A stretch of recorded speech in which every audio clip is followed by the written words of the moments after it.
Click on the green yes in the chat or in the participant window.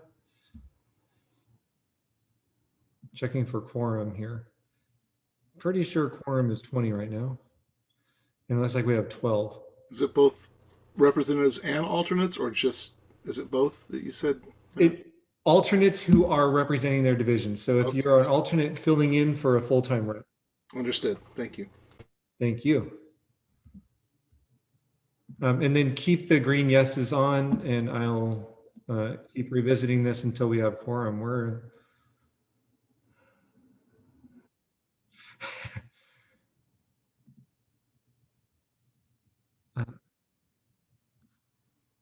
Okay, there she is.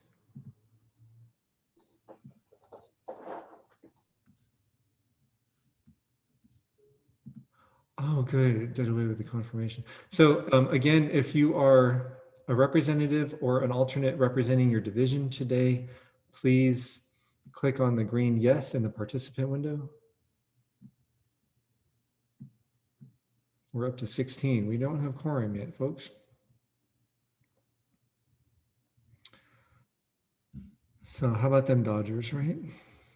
I didn't mean that. I don't want to start something here.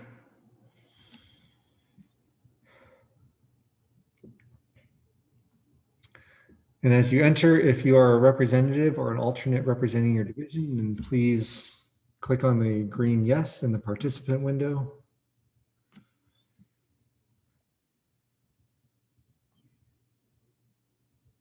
Professor Francoso, welcome. Would you please click on the green yes in your participant window? I am looking for quorum here.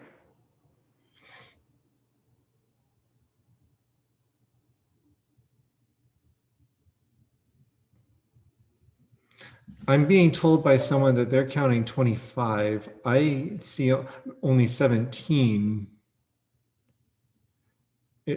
I'll do it this way then.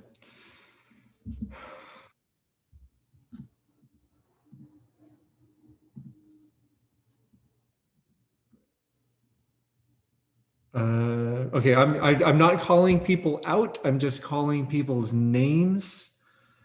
Because I'm being told we have folks with their hands not up. Well, look, wait, 17 there.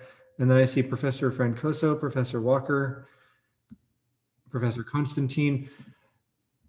We have quorum. So we are called to order at 3:04 p.m. Oh, I forgot to share my screen. Excuse me. Let me share my screen. That's where we are. And before we proceed further, I'd like to acknowledge that our college is located on the native land of the Hahamongna tribe of the Tongva Nation. Please take a moment to remember those who came before us. This is also a time to remember the urgency of now and the Black Lives Matter movement call to action in response to the countless BIPOC lives lost due to states' violence and police brutality. And as a sign of the times, I am now also acknowledging that we have members of the Armenian community who are also hurting because of the devastation that is happening in their home country.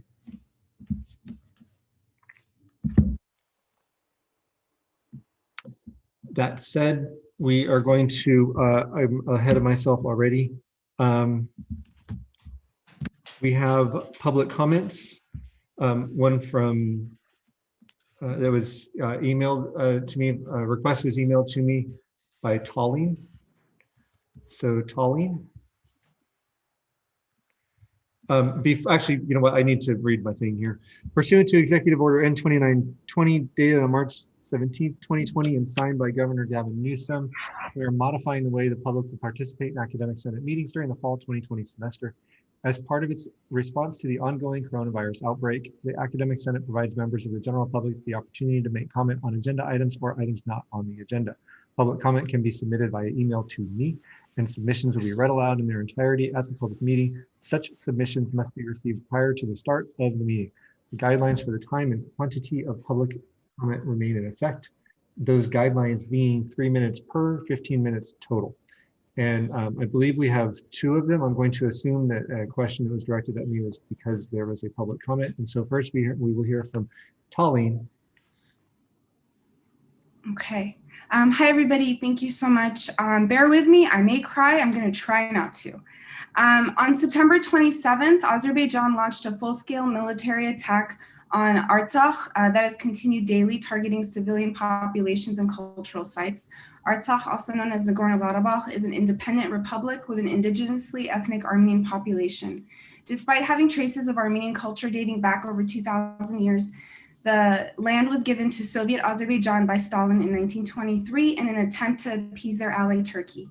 During the collapse of the USSR, in response to the mass ethnic cleansing of Armenians in Azerbaijan, the citizens of Artsakh declared independence through a series of referendums based on the UN's principle of self-determination. After a 4-year war, Artsakh gained its de facto independence and since has functioned as an independent country. While there have been small conflicts since, the attacks that began in September during a global pandemic have erupted into a war with no end in sight. With Turkey's full military support and the hiring of Syrian mercenaries, Artsakh, supported only by Armenia, continues to fight with heavy losses. 3 ceasefires have been established for humanitarian purposes, mainly to collect the dead and tend to the wounded. One was brokered just yesterday by the US. Each time Azerbaijan broke the agreement within minutes.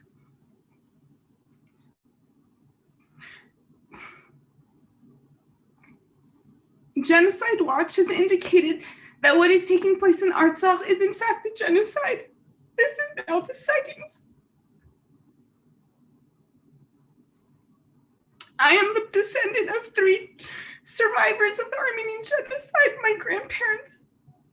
Millions of Armenians in the diaspora, including PCC students and employees, have been sitting around for 29 days in fear. We are watching disinformation campaigns of Azeri military propaganda slandering us and all too neutral media outlets claiming we are the aggressor.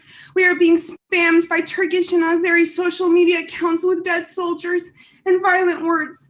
Our intergenerational trauma is at its peak. We are either crying or screaming. Pasadena's home community of Armenians, including many Armenian-owned small businesses and a great deal of PCC students and staff. Last week, our Board of Trustees passed a resolution expressing solidarity with those Armenians and others impacted.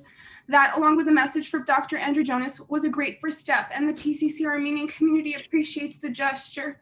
But the overall neutrality at this point in time begs for more to be done, especially when neighboring GCC and LACC district have been more vocal.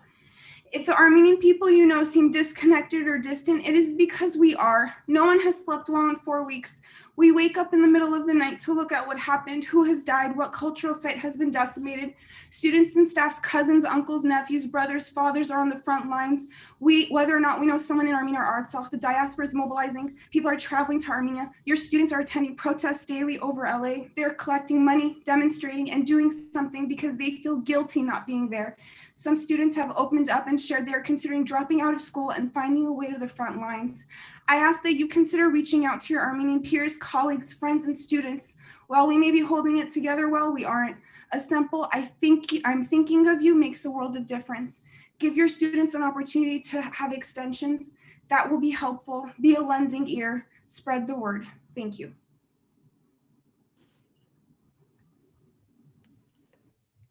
Thank you.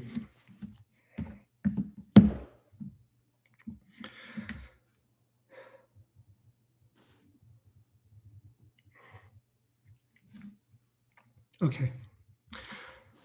We will move on to the next agenda item. No, we won't. We're going to take a moment.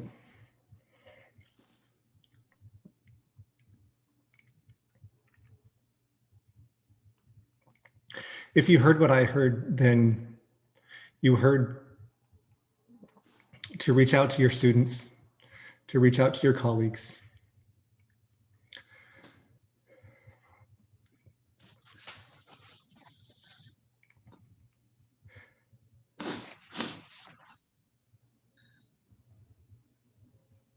Excuse me. And consider their needs. I'm told that if you have students that need to talk with somebody, that Sharisa Miriam And me.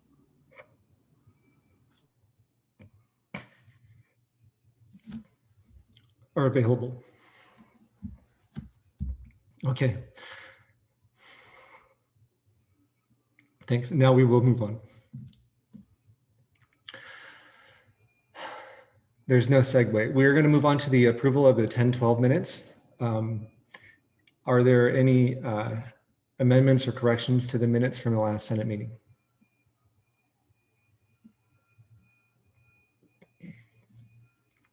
Then if there are no objections, we will approve them by unanimous consent. Are there any objections to so doing?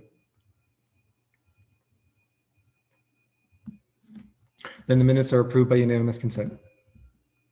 I had thought that there was another public comment, but it is actually related to an agenda item. So if that comment needs to be made, it can be made at the agenda item. We will move on to to constituency reports.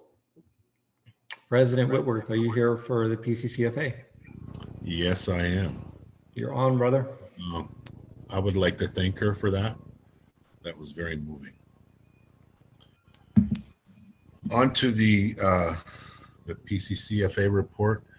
Very little report to give, other than that the contract was ratified by the membership overwhelmingly, and it has now been signed off by the union and by the Board of Trustees.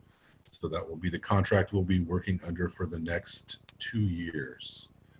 The only other thing I have is we have been getting inundated from divisions about this administrative evaluative procedure, which is a total debacle.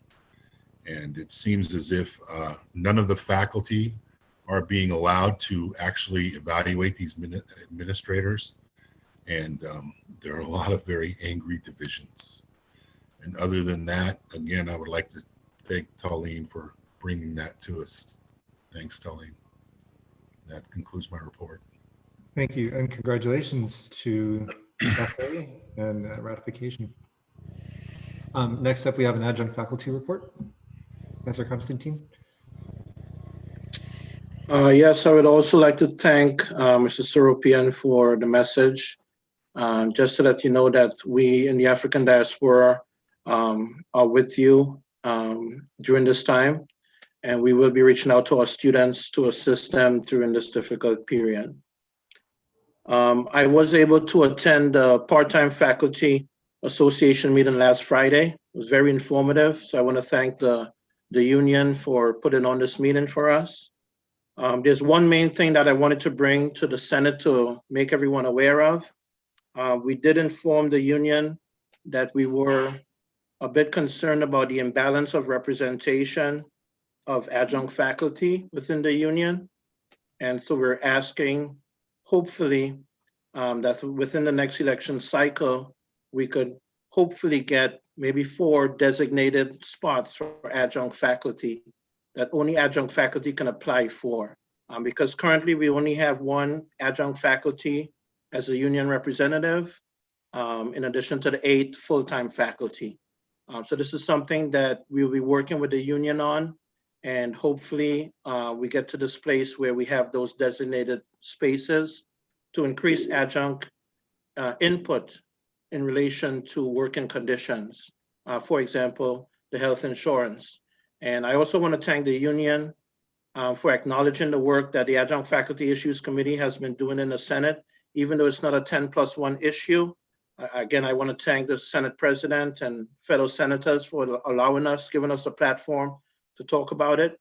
And we are trying to work with the union, with Mr. James Keller specifically, to get health insurance options for adjunct faculty as soon as possible. So we thank you. Thank you. Do we have a classified Senate report? Yes, we do. First and foremost, I just want to thank Tallene for bringing this to light and just sharing her words. The classified Senate went ahead and approved QFB1 in our last meeting. And we also will have our general meeting this Friday, October 30th, to just meet with all classified staff on campus. That's all. It's not a race, man. It's not a race. Just kidding. We'll look at it today, I swear. Associated students. Hi, everyone.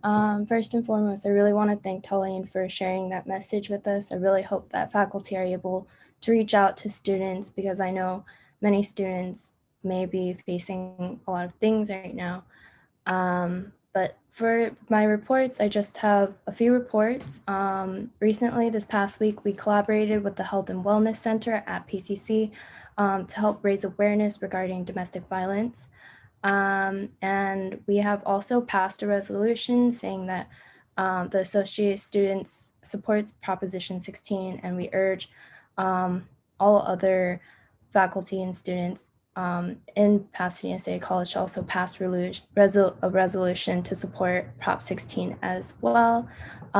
We have all been working on a 100% board voter pledge video where we really want to encourage students, faculty, and the public to vote. And that's all my reports for today. Thank you. And finally, Management Association.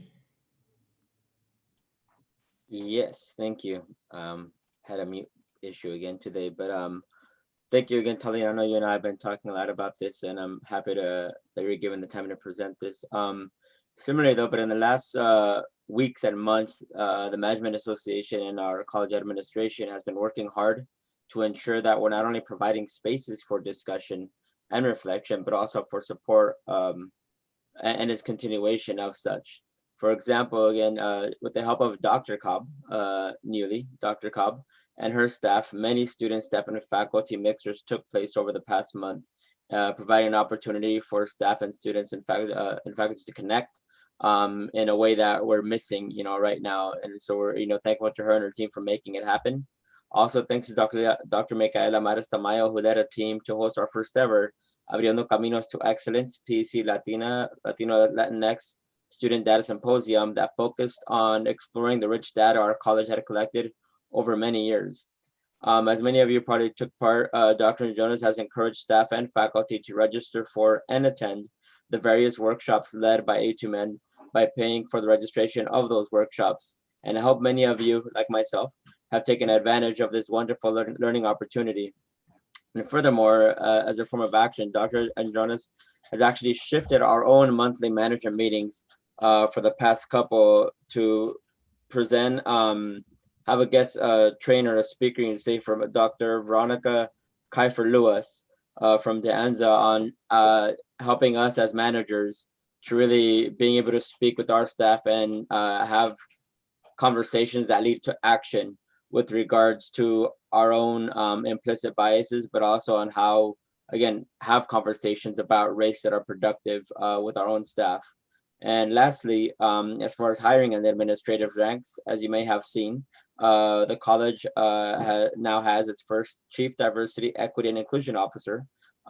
She was approved this past Wednesday, and we look forward to working with Dr. Carrie Bolin. And lastly, the Foothill campus also has a new hire in Will Sims as the new interim division dean. That is all. Thank you very much. Thank you. Next up, we have our Senate officers' reports. I think mine's fairly short because the rest of the things that I would need to talk about are just through the agenda. But one of them is that for accreditation, our ICER is going to need a COVID-19 addendum. We have to respond to what we did in response to the COVID pandemic.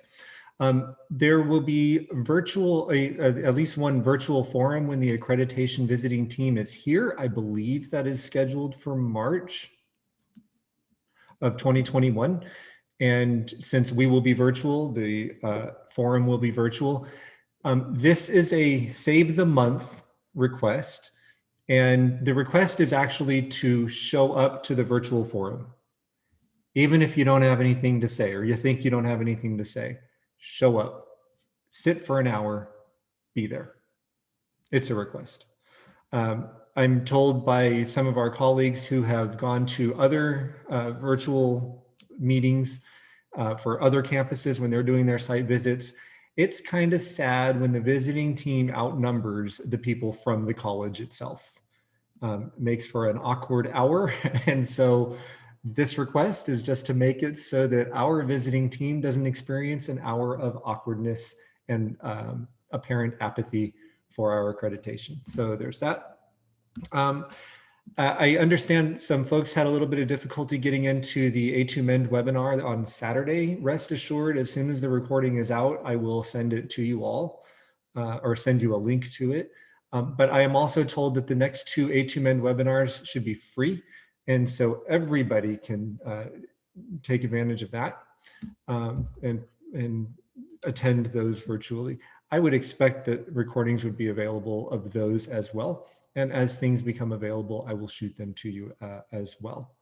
I think that's going to do it for my report, with one exception. I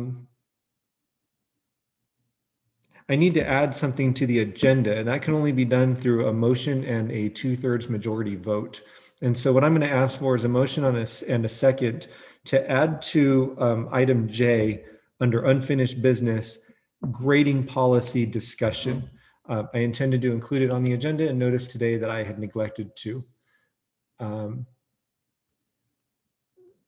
So can I have a motion to add grading policy to our agenda? It will be called item J3.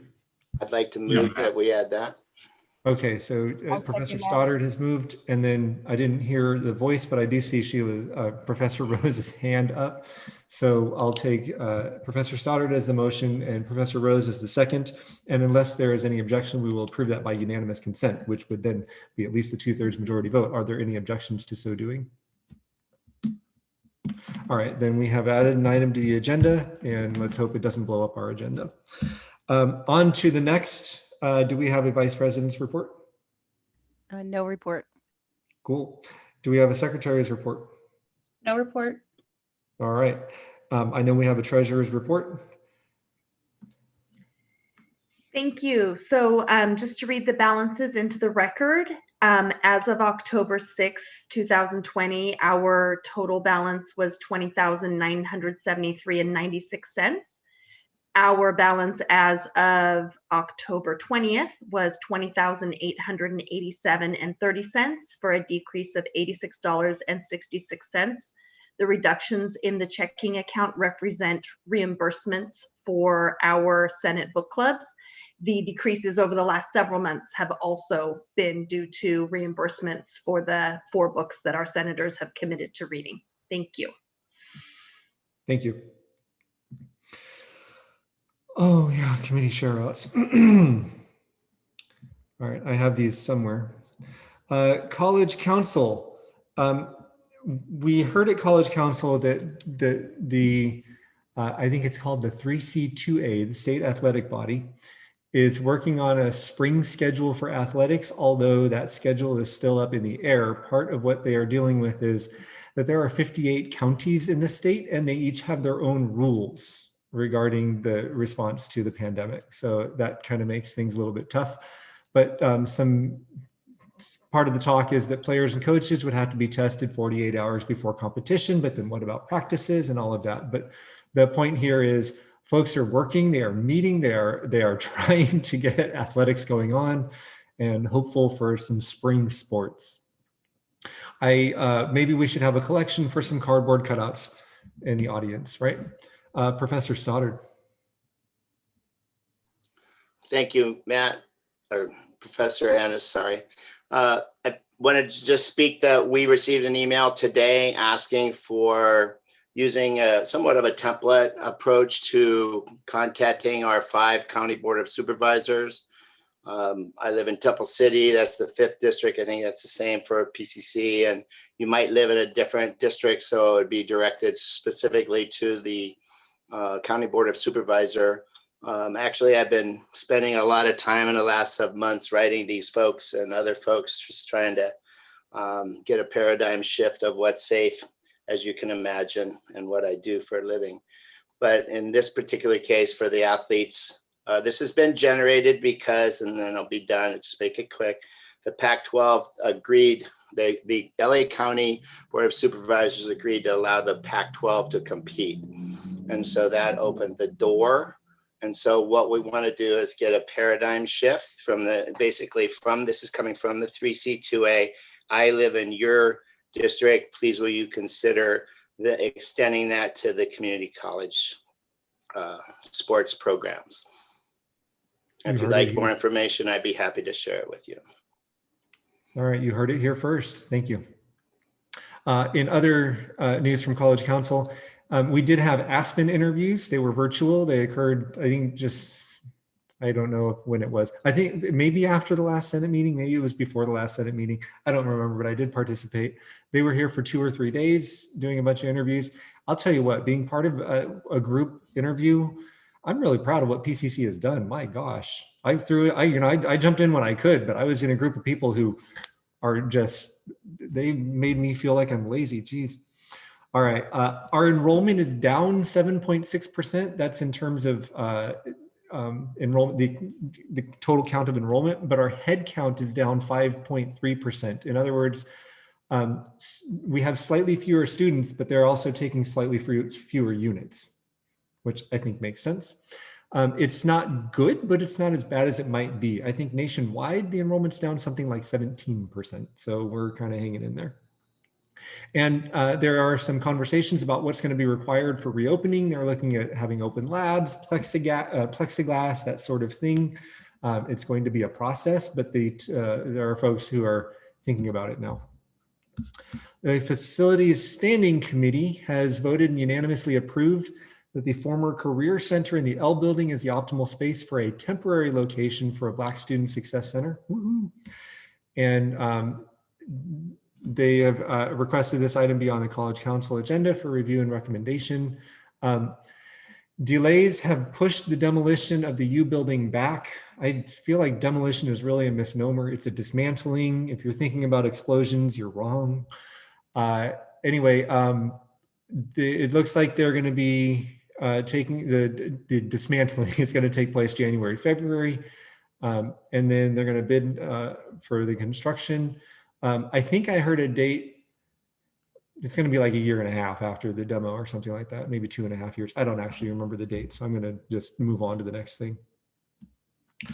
The Institutional Effectiveness Committee has met a couple of times in September and October. They are reviewing local AA program reviews, and there are about 20 of the degrees. The following, I'm going to call some folks out. The following programs still need to submit their program reviews: communication arts, communication arts, music, speech communication, gender, ethnicity, and multicultural studies, humanities, and social and behavioral sciences. I am just reading the report to you folks. In the current cycle, 1920, the associate degrees for transfer program reviews are being completed by program authors and entered in a task stream. They are due by the end of this year, 2020, and will be reviewed by the IEC next term in spring. Their goals are to complete the AA review cycle, complete and evaluate the IEC comprehensive program review process, and review and evaluate the program review process, and complete and implement non-credit program comprehensive review template. That's a lot of words. At this point, and there's one more, strategic planning. Strategic planning has come up with a draft of our vision statement. The new vision statement for the college. In fact, it's so new, I don't know that we've ever had one.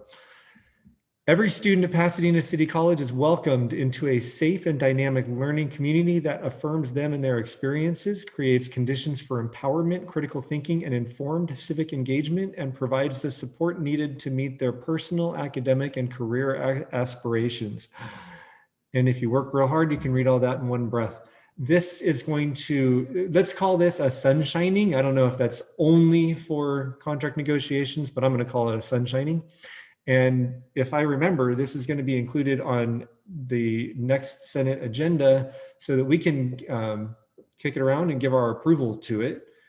It's now making its way through the shared governance process. And if the QFE report is any indication, The classified folks are going to get to it first. Dang it.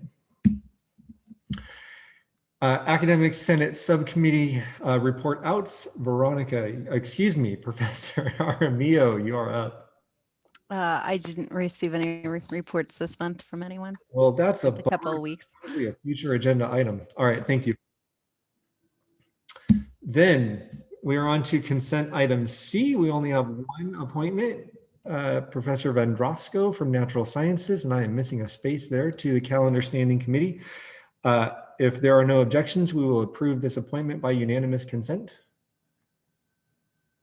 If there are any objections, please let me know. Then this is approved by unanimous consent, and we are moving on. Guided Pathways, Professor Altunji, are you in the house? I am in the house and in my house specifically. Yeah, I realized that as I was saying it. You're probably in the house. Thank you. Hi, everyone. I have a bit of a lengthy report today. The Guided Pathways, various groups that are working on efforts across campus, have a bunch of things to share. We're working on revisions to the Career Community website based on recommendations from students, the Guided Pathways Working Group, and the Career Community Faculty Lead Group. And these updates should be ready and live very soon. So we're working on the final touches of that, and they'll go live hopefully in the next couple of weeks.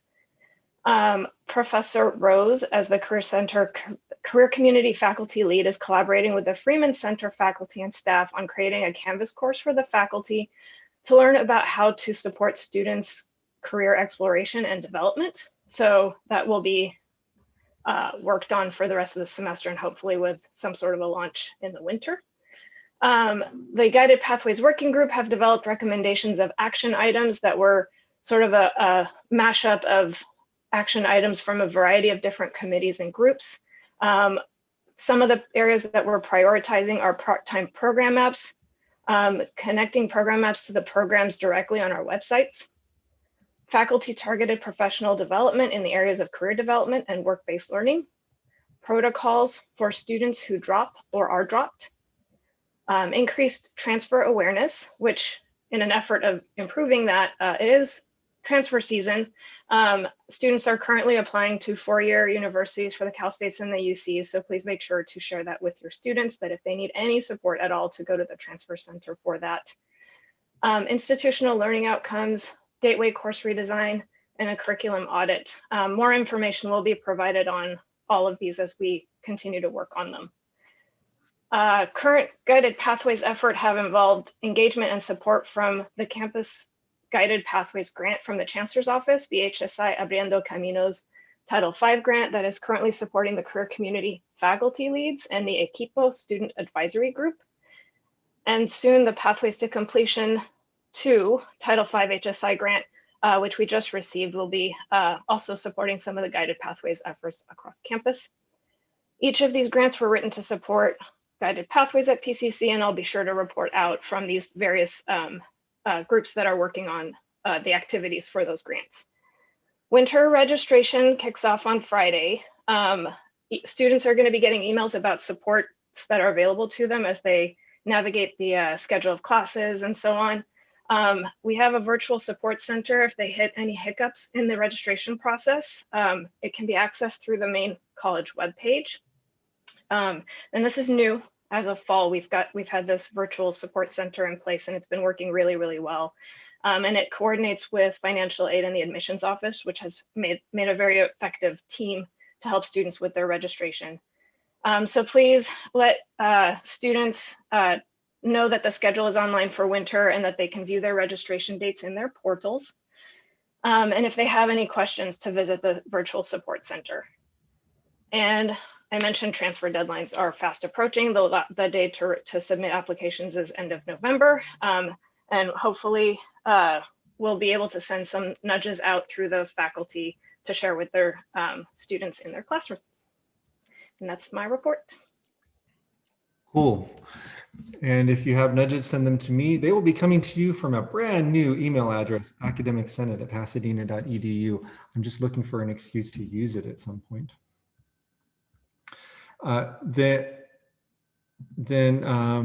Next agenda item, because Black Lives Matter.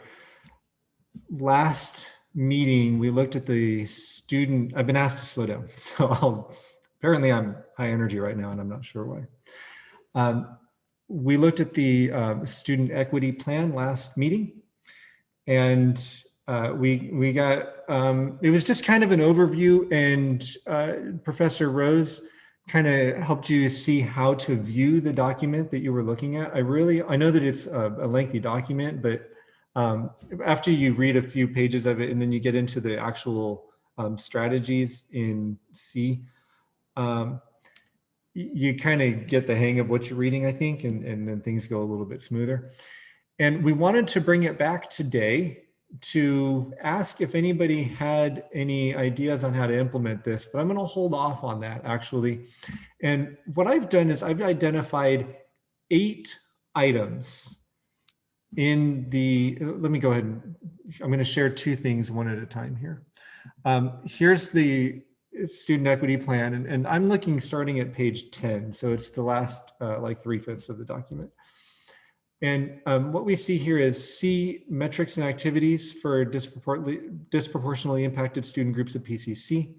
And then 1 tells me what the metric is. And then A is the strategy. So that's the numbering here, right? C1A.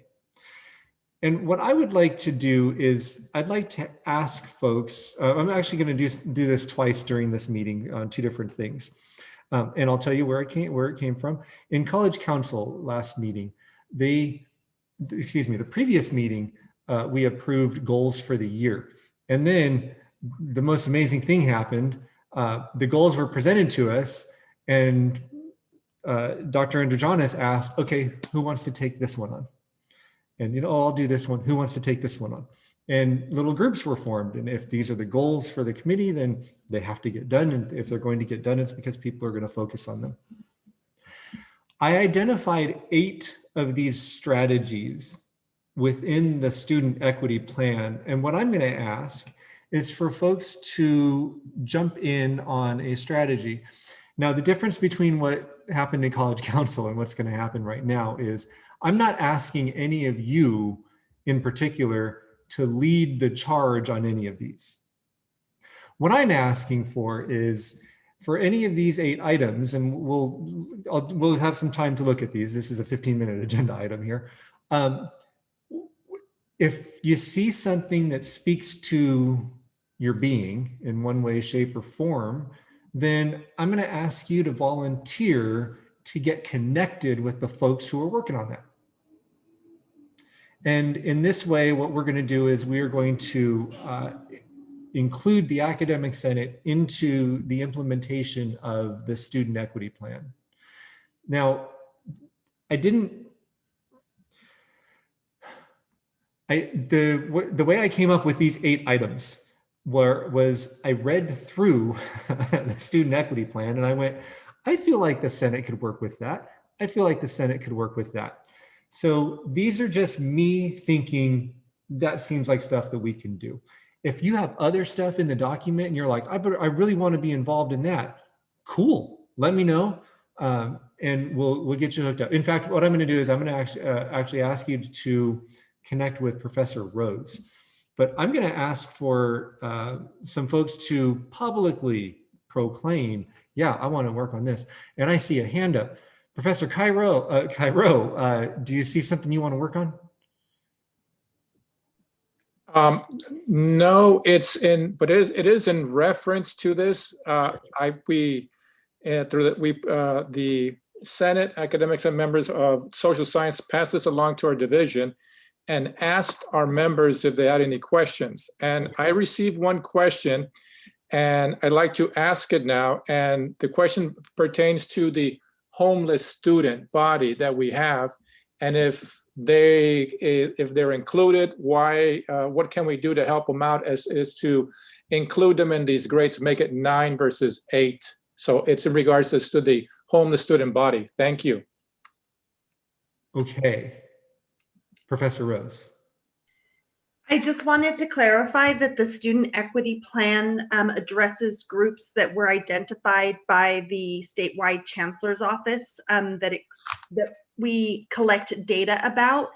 Currently, we're not asking students at the time of application, I believe, if we are homeless. And so that's why they're not directly included in this plan. Although our campus is working hard to put in more supports, including hiring an additional social worker. Okay, and I'm being told, please refer any students with housing insecurity to our campus social worker, whose name is Susie Herrera. That's Herrera, or you can email Dr. Olivo directly, and she will connect your colleagues with our social worker. I'm going to move to Professor Constantine. Yes, based on the list that I see, I'm definitely interested in C2A as it relates to student retention. Yeah. I know it is a problem across ethnicities with our students in terms of getting to PCC and staying there until they are ready to transfer or graduate with their associate's degree. So that's something that I'm definitely interested in.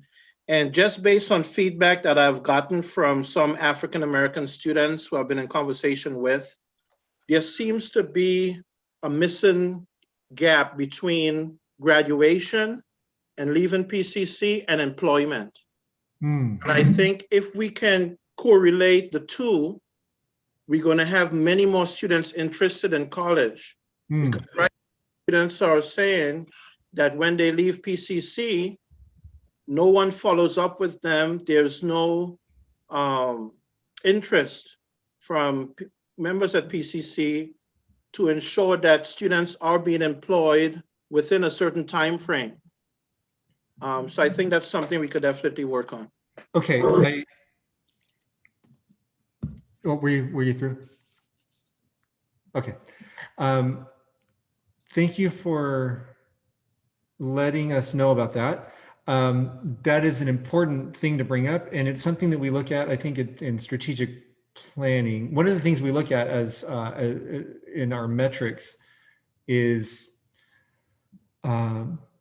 whether folks are getting a living wage, whether they're employed. So that is something that happens on our campus, and I'm going to ask you to hold off on that for now. It's an important issue, and I think that you have something there. Right now, what we're doing is we're limiting it to the student equity plan.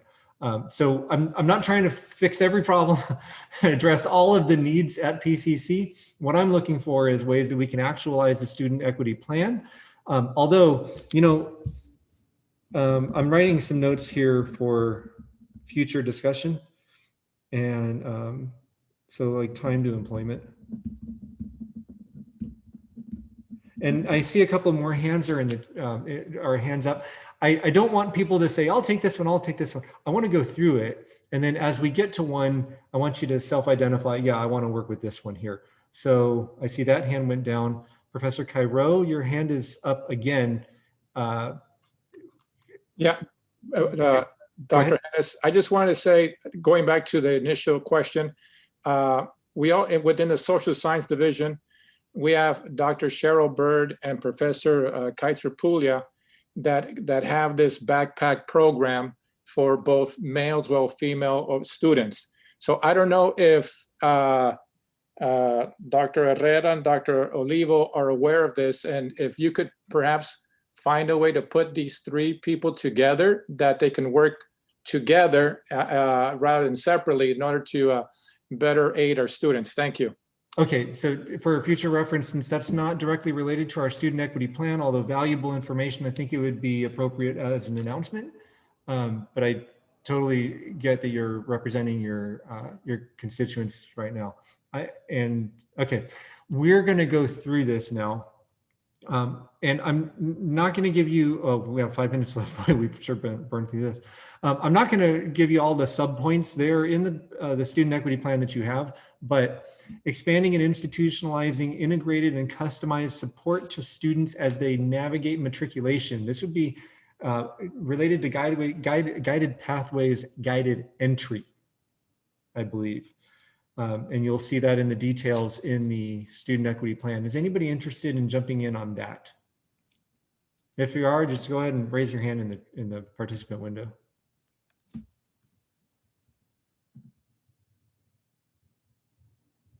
Well, I'm not going to force anyone.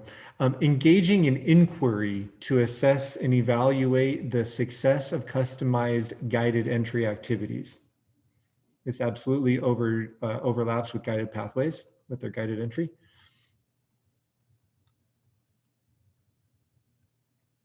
Again, I'm not asking anybody to lead this. I'm asking if you want to be connected with this. Professor Altunji, actually, I think eventually I would have connected people with you. And Professor Jerome, cool. All right. And then if you would put your hands down when you're done, then I'll move on.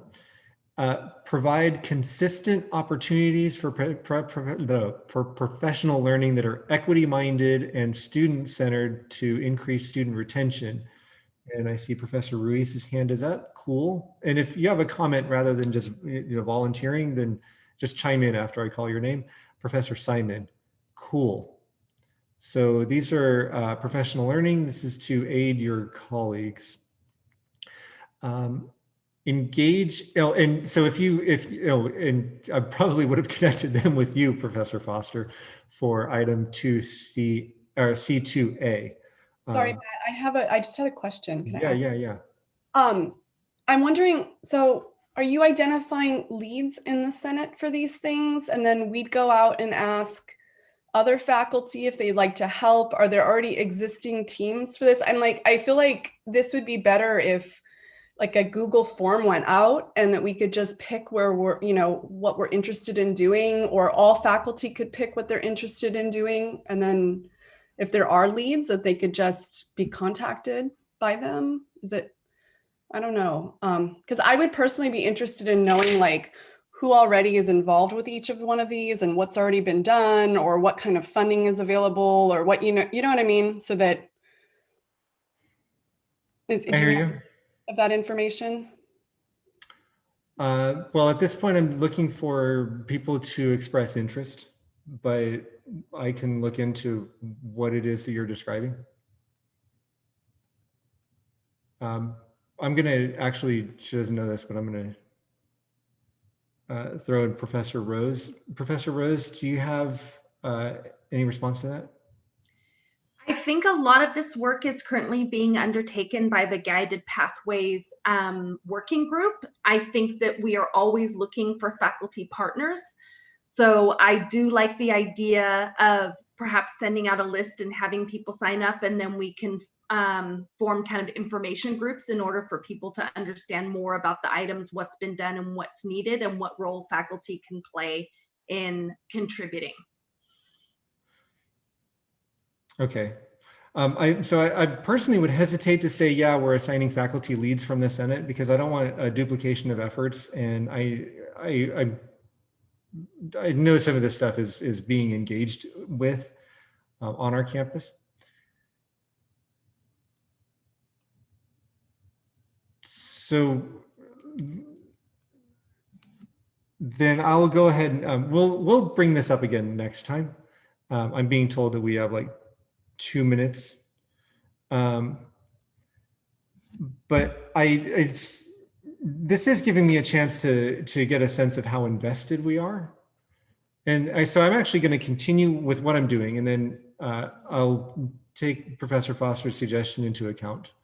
And Professor Rose and I will work on something. Item C2C, engaging in inquiry and design to support historically marginalized student groups by further strengthening existing resources and services, determining where equity-minded innovations are needed. I'm seeing Professor Stoddard and Professor Ruiz here. Cool.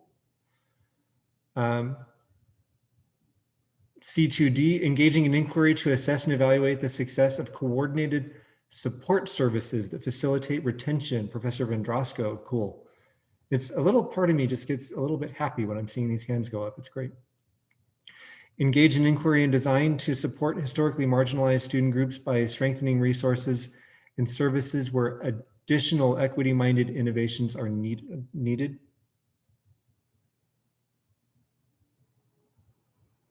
that looks like it's very close to 2C. C2C, excuse me. Expand instructional efforts and support services that transform policies and practices to more proactively facilitate completion.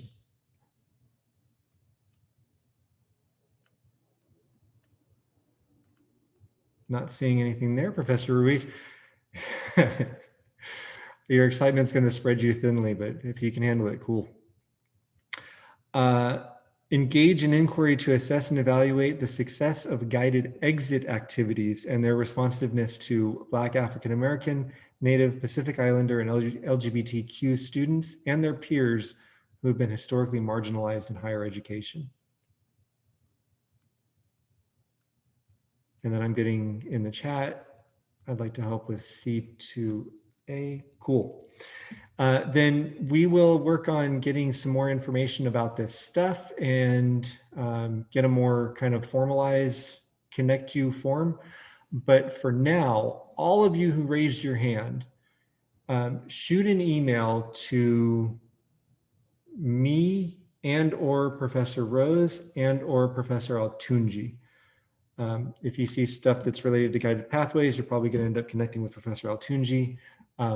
And we will make sure that you get connected with some folks who are working on these areas. Professor Bauer.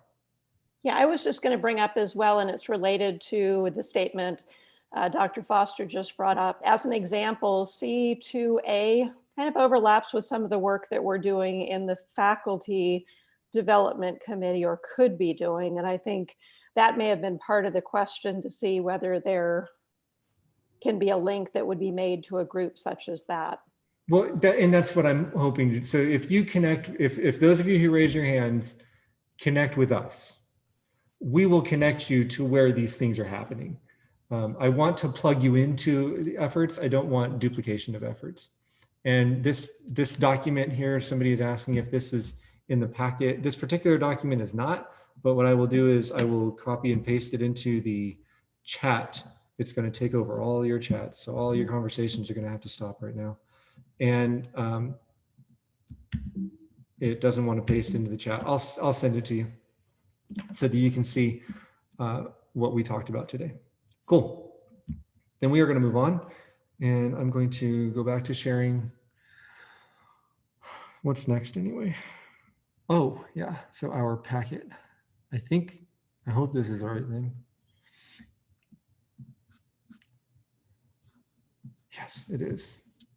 Okay. I neglected to share this with you last meeting. It was sent before last meeting, but the Association of Black Employees wants to thank you for, this is related to the Vice President of Instruction Hiring Committee. This letter is included in your packet, and it's just a nice gesture of appreciation that we were willing to take nominations from the floor, and that we're working towards a more equitable environment. So if there are any comments or questions about this, now would be the time. But if not, I just wanted to officially present this letter on behalf of TABE. Thank you. Then the next thing, oh, a calendar update. I'll just give kind of white screen here. The 21-22, okay, let's make sure we get the dates straight here. The 21-22 calendar was approved by the Board of Trustees on Wednesday at Wednesday's board meeting. 21-22 there. And it is the one that was presented to you. It does not feature a winter term. It has a professional development day at the end of the first week in January, and then I believe the start of the second week is the start of the spring term. Having gotten that behind us, the calendar committee then turned our attention to the 22-23 calendar, which has the same format.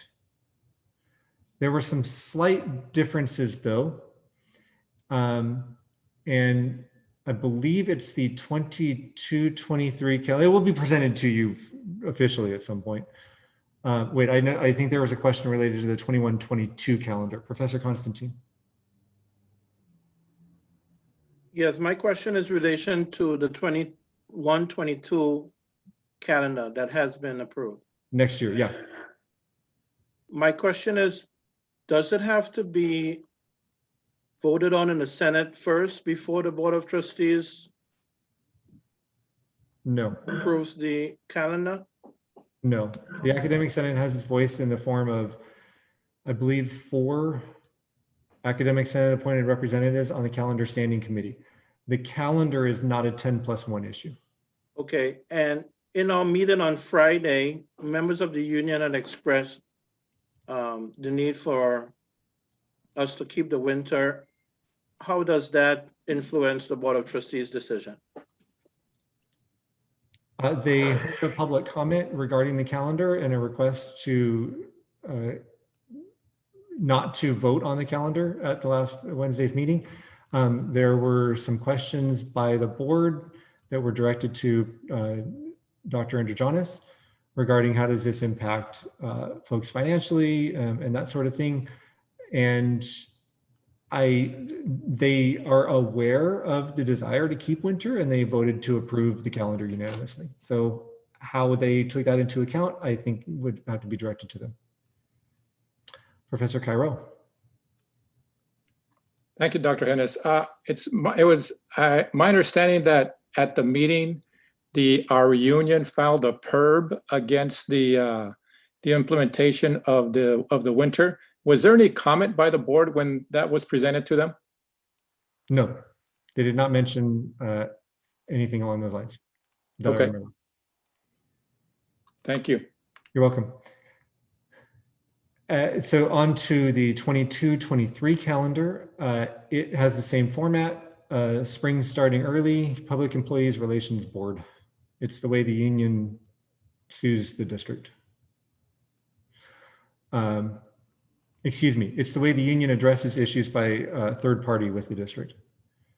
The 22-23 calendar has, I believe there's about a half week. I think there's 1 week between spring and summer, and then a half week between the 2 summer, like 6-week summer sessions back to back. And then maybe 3 weeks off in August before we come back. And the 23-24 calendar has also been recommended to College Council, or it will be recommended to College Council. Same format, spring starting early in January. This time, because of where July 4th falls, 1 week between spring and 6-week summer, and then 1 week between the 2 summer sessions, and then a few weeks off in August. I think 3, something like that. So that's what the long and short of it is that the calendar committee has recommended 3 calendars in a row ending in 2024 that feature no winter. And the first one has already been approved by the board. The second 2, second and third, I should say, will be presented to College Council. I'm not sure when, but in an upcoming meeting, I'm sure. And then we will no longer be delaying folks as to letting them know what to expect in subsequent years. Professor Constantine. Yes, and just to be correct, the Academic Senate, we voted 16-12 in favor of the winter for 21-22, is that correct? 21-22 and beyond, correct. And so how much does the Board of Trustees take into consideration the view of the Academic Senate in these decisions? They did ask if the faculty had a voice, and the response was that we do have members on the calendar committee and College Council, and so the faculty did give their voice. Thank you. You're welcome. I am told that that is time for this item. Are there any further, any last minute anythings? Okay. But this is part of shared governance, right? It's not a 10+1. The calendar is not 10+1. So it's not mutually agreed.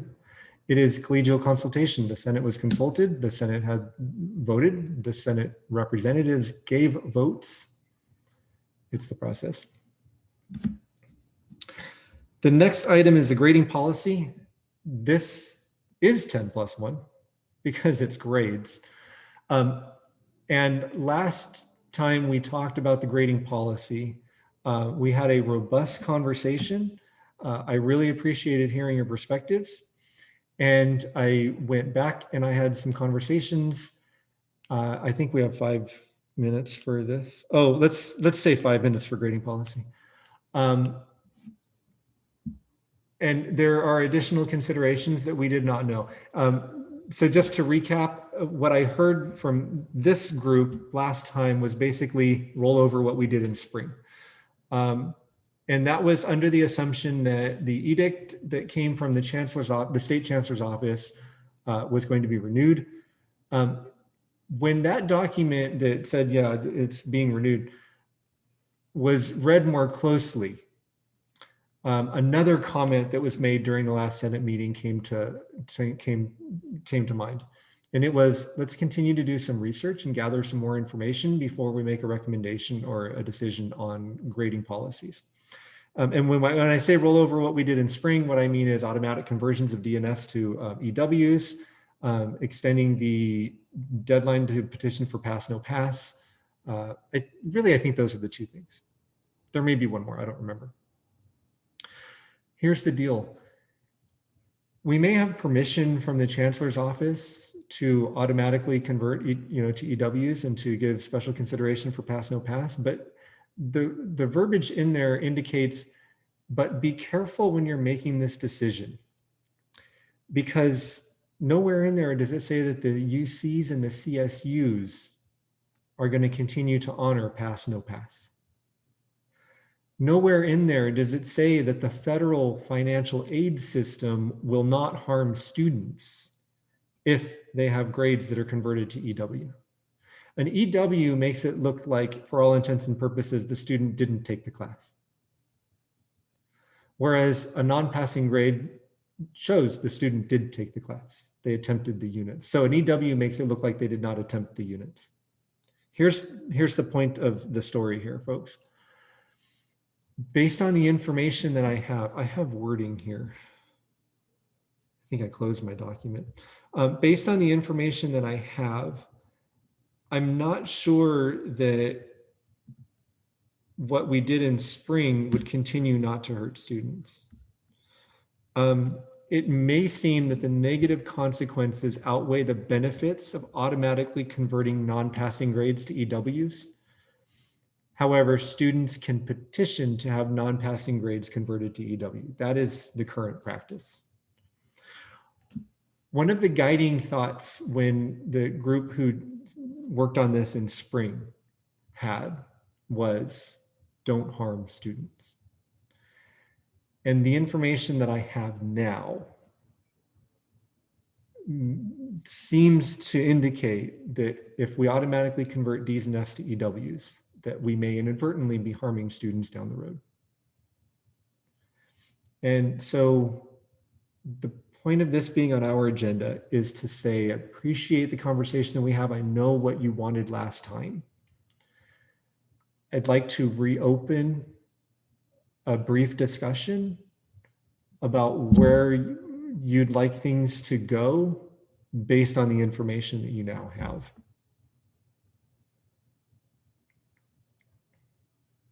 If anybody has anything that they'd like to weigh in on, that is.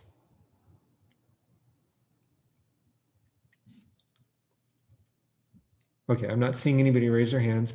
I will tell you what happened during one of my conversations. It was last week, and it was, I need to send an email out to the deans so that they can inform their faculty, because there were 8-week classes that ended the prior week, the previous week.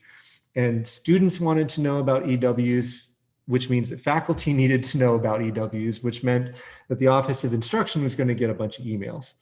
And so the question was, can I say in my email that grades, non-passing grades will not be automatically converted to EWs? And I said, I can't do that, because I told the Senate that the grading policy would be brought to the Senate for approval before anything was done.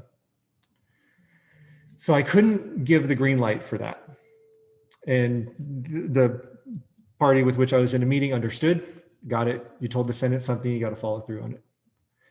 At this point, I don't have a document to show you, but what I have is a request, I suppose. Would it be in keeping with the will of the Senate for me to approve such a thing? That, yeah, we get it. Automatic conversion to EWs isn't the greatest thing right now. I feel like I'm in kind of in a weird place, because I know we need to make a recommendation. I know we need to give our voice. What we would want, I don't think is the right thing for the bigger picture, but I still need to speak for you. And we did run out of time during that, but I'm going to go ahead and take Professor Bauer.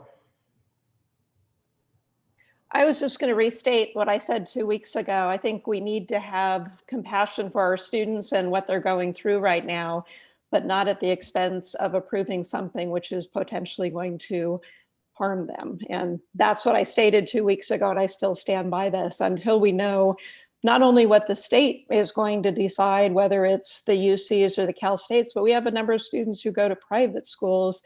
And if we don't have approval for this and we do this with the best of intentions, it may ultimately put our students back in terms of their progress. Yeah, and I think ultimately the best thing to do is, if you've got a student who's considering a pass, no pass, have them talk to a counselor. Get that guidance, right? I mean, they are guidance counselors after all, right? Professor Wilbur, and then I think we need a motion to extend. Motion to extend. Okay, by 5 minutes. All right, is there a second? Second. All right, so moved by Professor Wilbur, seconded by Professor Bauer. I feel like I'm just making things up at this point. If there's no objection, we're going to go ahead and approve this by unanimous consent. I don't see any new hands up, so we have approved a motion to extend by unanimous consent. Professor Wilbur. I would go out of my way to point out that this semester is a little bit different than the spring. What students started with in the spring changed on them. Students knew what they were getting into this semester. And yeah, we're giving them enough opportunity to harm themselves if they want to take advantage of an EW. But if we leave the policy as is, you know, a D or an F isn't going to help you on your transcript either. If you let them change that postscript to a EW, then I don't know that hurts them any more than a D or an F would anyway, so long as they know going into this semester what it was that they were getting into. And that's the major difference with rolling over exactly what we did in the spring. It was sprung upon them in the spring. No pun intended, I'm sure. Professor Walker. Yes, hi. I think I mentioned this to you briefly, probably in private chat, but is there a possibility to have F grades automatically turn to EW? Because yes, a student can still get units and they still can fulfill some general education if they get a D grade, but an F grade serves no purpose whatsoever. And so I was wondering if that was on the table by any chance. And that's just my opinion. I'm not speaking for all of counseling, by the way. Okay, thank you for clarifying that. I'm going to look, the answer is I don't know. I'll look into that and see if that's viable. And I think it was in the chat. Professor Luck. Hi. Just a question about you're mentioning the pass or credit, no credit. And if a class have that as an option, for instance, the class I teach is letter grade only, there's no audit or P under the grade mode, would that even be something that would be applicable to this, or is that going against the course, you know, and how it was set up? Is it pass, no pass going to be something that's universal, or is it just for classes that can be graded that way? Yeah, so I believe in spring it was all classes can be decided to be pass, no pass, whether or not it was in the course outline of record. Okay. I'm not sure if that's something that can still happen now. So that's information. Oh, it is something that can still happen now. So apparently it's on the table that all classes could be taken as pass, no pass if a student petitions. and I just got some confirmation from the Vice President of Student Services there, so I'm cutting edge information here. Would you want that to be an option for students? Are you asking me personally, or are you asking, I mean, both? I'm of a mixed. I mean, I just dropped some students last night because they haven't turned in assignments, and the last time they checked in was September. Sure. So I felt at this point that's time to start dropping students who have not participated. I put out all kinds of, emails and all that, and not gotten any response. So I don't want to have a student be in even jeopardy of getting an F in my class if I can avoid it. So Sure. it really becomes an issue after the drop date, right? Which is November 13th for a 16-week class. This is where we're really talking about somebody who's been in the class, they're participating, but all of a sudden they're just tanking at the end, perhaps with their grades, or something happens where they're not getting assignments in and it affects their grade. I would think that's really the student we're talking about at that point. Yeah. Am I correct in that assumption? Well, I mean, that's one scenario, right? And I would ask, I would hope that, and I get the sense that you would do this, that you would be, you'd show compassion to the individual students on a case by case. And if they just need a little, a bit of an extension, maybe an incomplete would be in order. But if they'd been passing and just kind of lost it at the end, right? If there's a way to salvage it, that would be great. That sort of thing. So I think I think things like that are going to depend on individual faculty members, but so let me just pose it to the body. Pass, no pass, if it's not in the course outline or record. I feel like that's the kind of thing that a student should really talk to a counselor about, but then we would need to, I'm going to turn it over to Professor Seropian because I'm sure she can speak better to this than I can. I'll go back to what I mentioned again about pass, no pass. I think that's such a case by case basis. If a student does want to petition for a course that, like Professor Lux, is typically just grade based and they want to go to pass, no pass, I think that as long as everyone's okay with it, I'm okay with it. However, we have to make sure that it doesn't have a greater implication. Like, what's the course? Is it used for some type of certification? Is the certification contingent upon letter grades? Does it have to be higher than a C, B? Does it have to be an A? So those are the things I think we need to be really cautious about rather than making blanket statements. Also, just in general, if they're transferring, a pass, no pass may be to their detriment, especially if the universities or private schools have it. I see Professor Bauer going like this, so absolutely. It's so funny, when Armia mentioned, when Professor Walker mentioned the EWs for the F grades, I actually was going to raise my hand to say that because an F is going to hurt your GPA, an EW won't hurt your GPA. Both will hurt your academic progress, but for financial aid reasons, but might as well help your GPA. So we're not hurting your academic probation, maybe your satisfactory academic progress, but at least your GPA is still intact. D grades, that can then be encouraged to be petitioned to an EW if a student isn't using it as their last 3 units or to fulfill a general education area, especially if this is their last semester prior to transfer. I know I had another point, but that's, I think, the biggest one. Oh, this is my big point. Whatever we decide, especially if we are going to be doing EWs, I think as a campus, now that we have a grasp of what it is really, we need to do a better job of explaining exactly what the pros and cons are to students. I think that was all rolling out in the spring, and it was sort of evolving in front of our own eyes. And even counselors one day were told something, the next day. So I kept thinking, oh my God, I just told the student wrong information about how it impacts financial aid and just their SAP. So I just think that we need to do a better job in being very clear with everybody what the true implications are, because even with the good, there might be a couple of things that might hurt them, but I do think that the good outweighs the negatives. Okay, so we are out of time again on this. And so here's what I'm going to do. I'm going to ask folks to look into whether there's potentially a difference in harm to students between an F and an EW. And then based on that information, I will form a recommendation. Regarding pass, no pass, I think what I would do is if a student wants to do a pass, no pass on a course for which it is not listed in the course outline of record as pass, no pass, they have to first consult with a counselor. Because for other courses, they could always, they can do what they're going to do. But if and I know Professor Seropian just raised like 4 or 5 questions that could indicate, that case by case stuff. Are those 4 or 5 questions that counselors can answer for students? Are there enough of us? Well, there's that.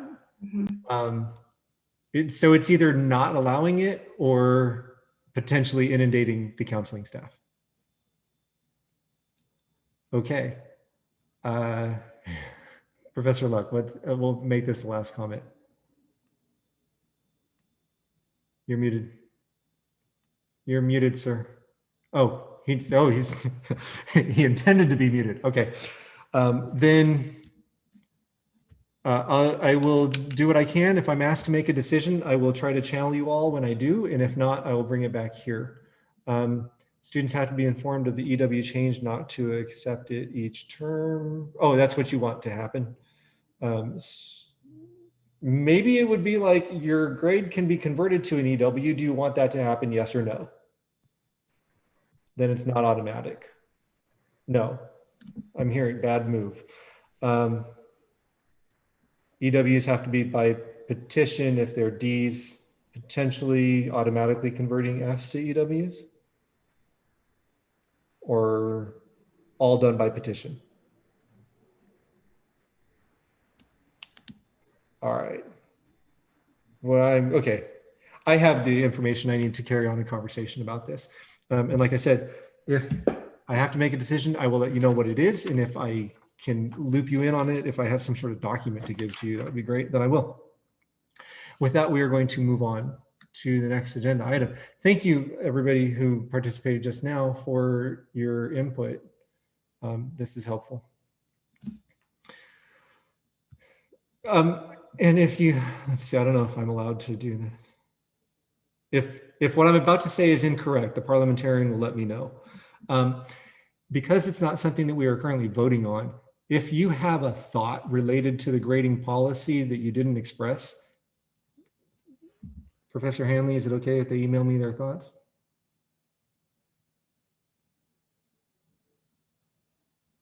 I'll get back to you on that one. We are going to move on to the next agenda item, and it is the accreditation quality focused essay number 1, second read. I'm pretty sure I can share it here. Wait a minute, it's this one, collegiality and communication.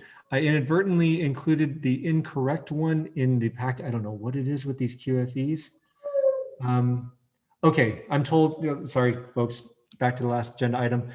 Email me individually if you have thoughts. I just can't reply and start a discussion with you. So if you have thoughts, share them with me. Thanks, Professor Hanley. He's supposed to, just be right here whispering in my ear here and just behind the scenes. But here we have quality focus essay number 1. So this was sent to you in a subsequent email in a different attachment because I attached the partial QFE too.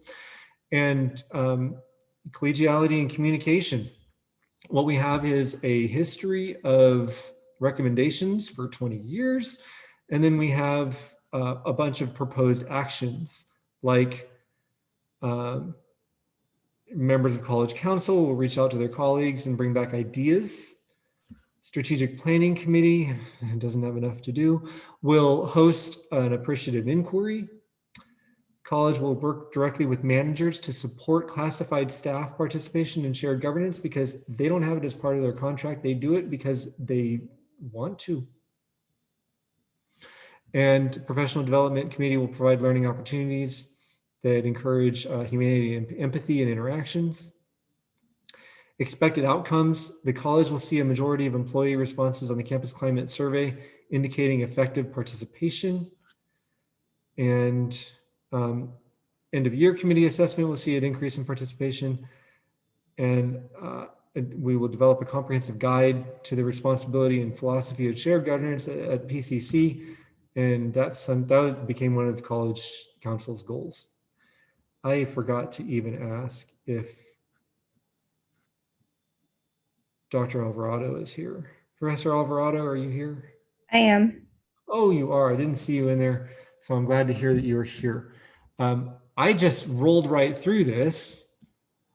I'm going to turn it over to you now. Thank you. So this is the last piece of the ICER we need to get approved since the quality focus essays are a result of our institutional self-evaluation process. And in this essay, we chose to focus on an issue that our accreditors have pointed out in the past, which is collegiality and communication. We are going to have members of the Accreditation Standing Committee placed on task forces to ensure that we're making progress on our action items and the goals that are identified in the QFE. And we're required to give an update on our progress for the midterm report to ACCJC. So thankfully, Associated Students and Classified Senate have already given their approval. We just need Academic Senate approval now to move it to the full Board of Trustees. Cool, that's where we are. And we approved the last one. So I'm going to ask for a motion to approve QFE number 1.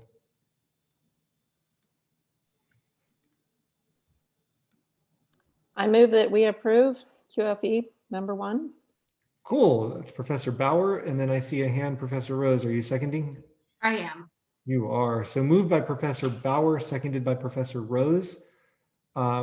Is there any discussion on QFE number 1, collegiality and communication?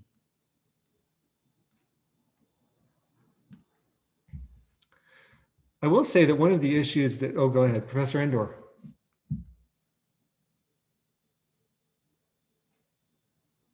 You're muted.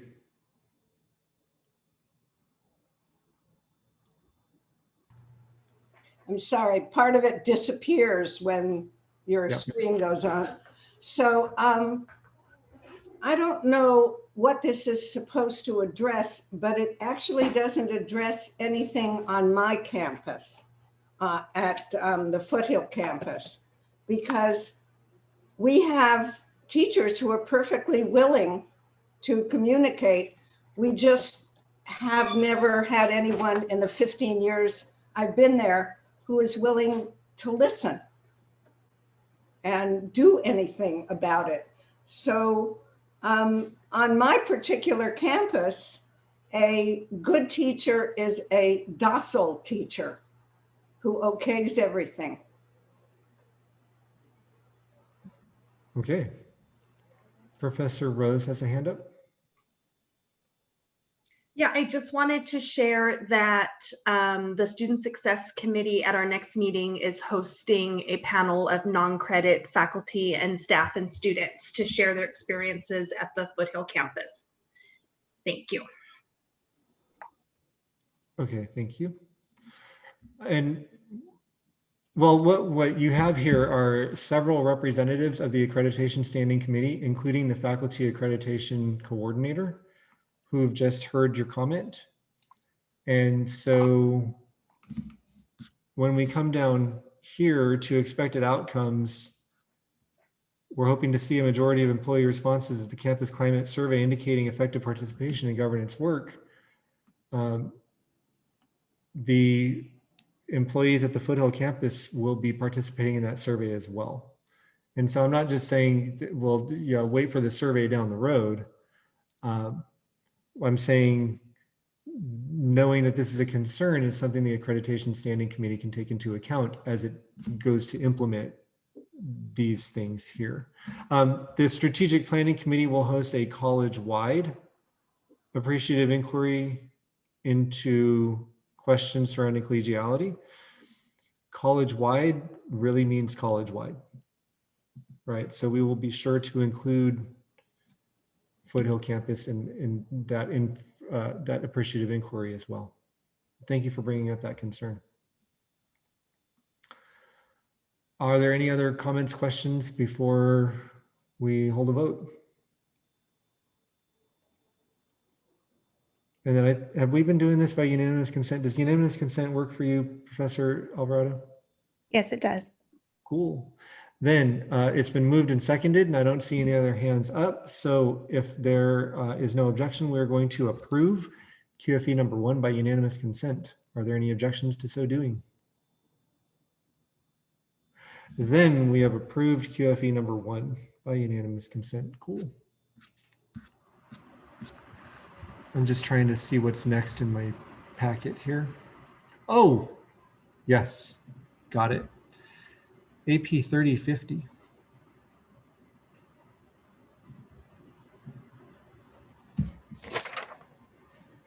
We're now down to new business here. Discussion and possible action. We aren't going to act right now. So I included AP 3050 in your packets.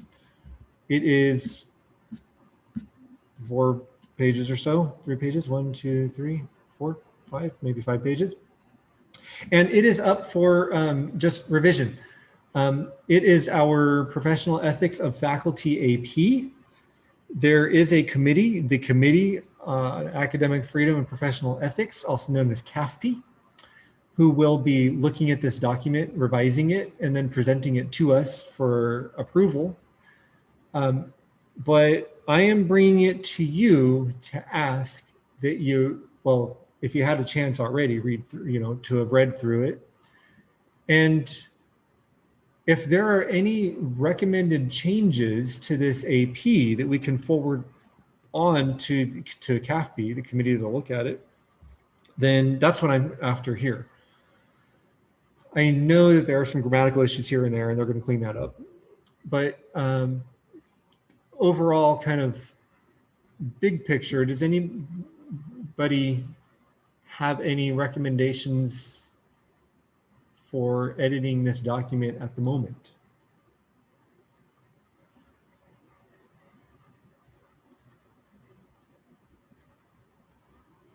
And now we're at a point, I'm going to go a little bit off script here because I need to hear from you on, not this particular AP, but I need to hear from you about how information is presented to you in advance of academic senate meetings.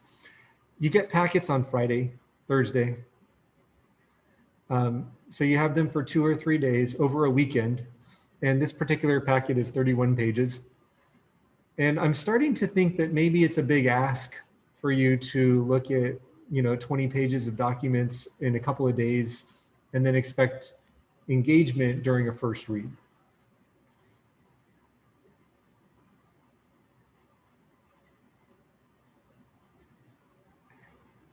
Would you prefer for the packet to be kind of in 2 parts? Like if there are reading materials, they would come out maybe next week, like at the beginning of the week. And then the packet would just come, maybe include the reading materials again in the packet. So I'm seeing like 2 people are saying, yeah. I don't want it to get lost in a sea of emails, but I also want you to have more time to look at things. And I've really kind of gone back and forth, and I figured I should just ask you what you want.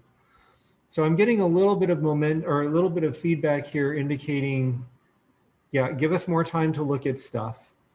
Sometimes things come up and it's kind of last minute, so I wouldn't be able to, but in the cases when I can, I'll start to do that. What I'll do is I'll limit it to only 2 emails, unless I make a mistake or something like really pressing happens. So maybe you can expect something at the beginning of the week of a non-Senate meeting, and then the full packet at the end of the week of a non-Senate meeting.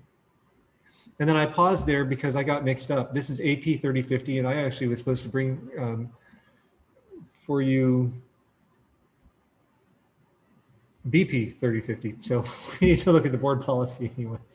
So tell you what, that board policy is going to come early next week, and then you'll look at it and then let me know.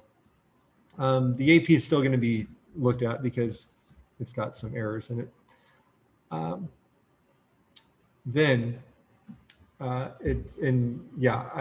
decided to start putting things into one packet instead of several.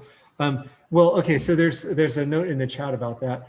When you have something like separate, like the student equity plan, which itself is 25 or 26 pages, is that the type of thing you also want to be included in the packet? Or is that the type of thing like, no, please keep it separate?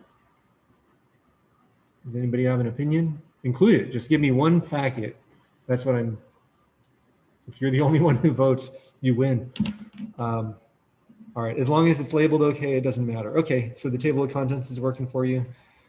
Then, okay, cool. I appreciate the bit of feedback there. And I hope more than one person votes for, oh, and the next time we meet, we're gonna know whether we have a new president-elect or not. Didn't mean to go there. Sorry, stay on track here. Okay, folks, we're on to the next agenda item, which is, adopting meeting norms. So I need to go back here. We have approved our goals. Here they are, Senate goals. They're on the second page of our agenda each week or each meeting. And what we have here are our meeting norms. You notice this says 1920, and these norms were the result of the retreat and a subsequent approval in fall of 2019, so a year ago, September. And I've just been rolling these over, but I think it would be appropriate for us to readopt these meeting norms so that I can update the date, but I can't do it without y'all's input. And so I didn't highlight in the packet, hey, here are our meeting norms, because I include them on every agenda. But looking at this list of meeting norms here, we're going to prioritize students, welcome contributions of each member and listen to each other, assume good intentions, disagree respectfully, maintain collegial environment, provide solution-oriented comments, responsible for examining all points of view, being fully present. That's, I know, a challenge. Everybody's multitasking in Zoom meetings these days, right? Stop it. I can track your eyes. Honor our colleagues' time by being, so what I just heard was a way to help honor each other's time by making sure that you have materials ahead of time and can engage. Reporting to our constituent groups, actively collaborate with constituency groups in achieving common goals. And I hope we're kind of moving more towards that. I'd like to add one. And I'll read it, but I'm going to put it in the chat so that you can actually see it while I'm reading it here. And this is not intended to address a problem, so it's not that, but continue to be respectful and mindful when referring to coworkers by name. There have been a few times during this meeting where a coworker has been referred to by name, folks in this meeting, folks not in this meeting, and it was respectful and it was mindful. Cool. Again, not intended to address a problem. Here's the thing where I am with this. Robert's Rules of Order says that we're really not supposed to refer to each other by name at all. Like, you're not supposed to say, oh, thanks, Professor Bauer. But I think that's a little bit impersonal. It's supposed to be impersonal. It's supposed to be. I am supposed to refer to your names when I call on you. And that's basically it. And, you know, it's really supposed to be like, I appreciate what the senator from counseling had to say, and I think that's just a little much. It may be part of number 5. And part of number 5 is maintaining a professional and collegial environment. But I really want to highlight referring to folks by name. I'll tell you why. I may be oversensitive, and maybe if this isn't a thing that we need to bring up. But when I hear someone say someone's name is not in this meeting, a little part of me is like, oh no, like what's going on here? And it could be a hypersensitivity on my part, but I really wouldn't want somebody to inadvertently or intentionally throw someone under a bus by name in a meeting like this. And so I just wanted to kind of call that out. But if there's a perception that is included in number 5 and it's an understood implication, then I'm okay not including it. But here's what I'm going to ask.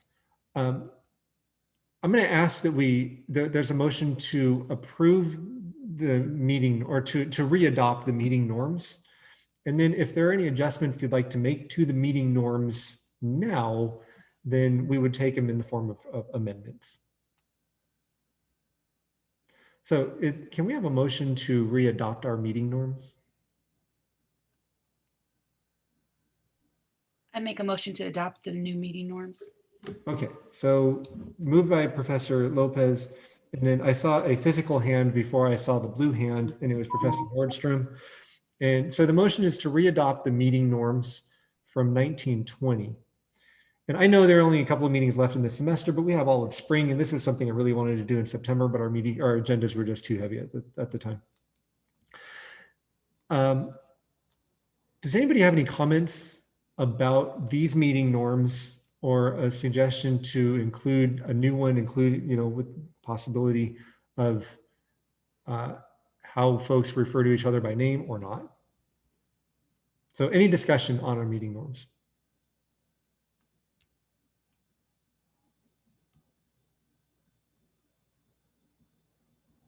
Oh, Professor Rose. Matt, as you know, I'm the worst violator of the norm for referring to each other professionally by name. I do think like you just that did. I did exactly. I do think that as colleagues working together, that there needs to be a little bit more recognition that we are peers and that we know each other. And I don't think that the strict formality of Robert's rules works very well for that. That's just my personal opinion. Okay, I'm told that time is up, so can we have an extension? I think we have time for this. Move to extend by 5 minutes. 5-minute extension is by Professor Lopez. Is there a second? I see a couple of hands up, but the first one I saw was Professor Nordstrom. So unless there's an objection, we're going to approve a 5-minute extension by unanimous consent. Okay, the motion carries. We're extended by 5 minutes. One way to handle that might be a modification to Robert's rules that we codify. And it would go onto our rules page.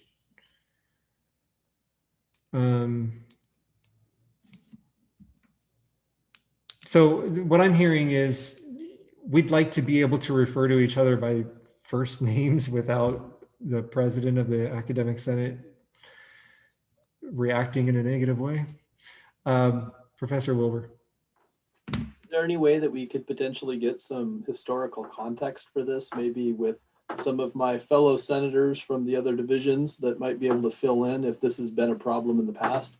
My view is a short one, but maybe this has been an issue in the past, and that's why we need to voice it here.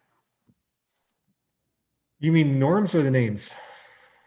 The use of names potentially leading to friction. The fact that this is on there, there's a reason for that. And I know that we're adopting Robert's rules because of decorum, but I wonder if in the long view for the PCC Academic Senate, if this has been an issue. I'd like to think that my colleagues, my senates from the other divisions and I get along just fine now, as the prior senator mentioned, but I'd like to know if there's any indication amongst the body as a whole, those of you that have been here for a while, if this has ever reared its ugly head and been a source of friction in the past. I'm going to refer to somebody who's been here for a while, Professor Stoddard. Whose hand is up, by the way?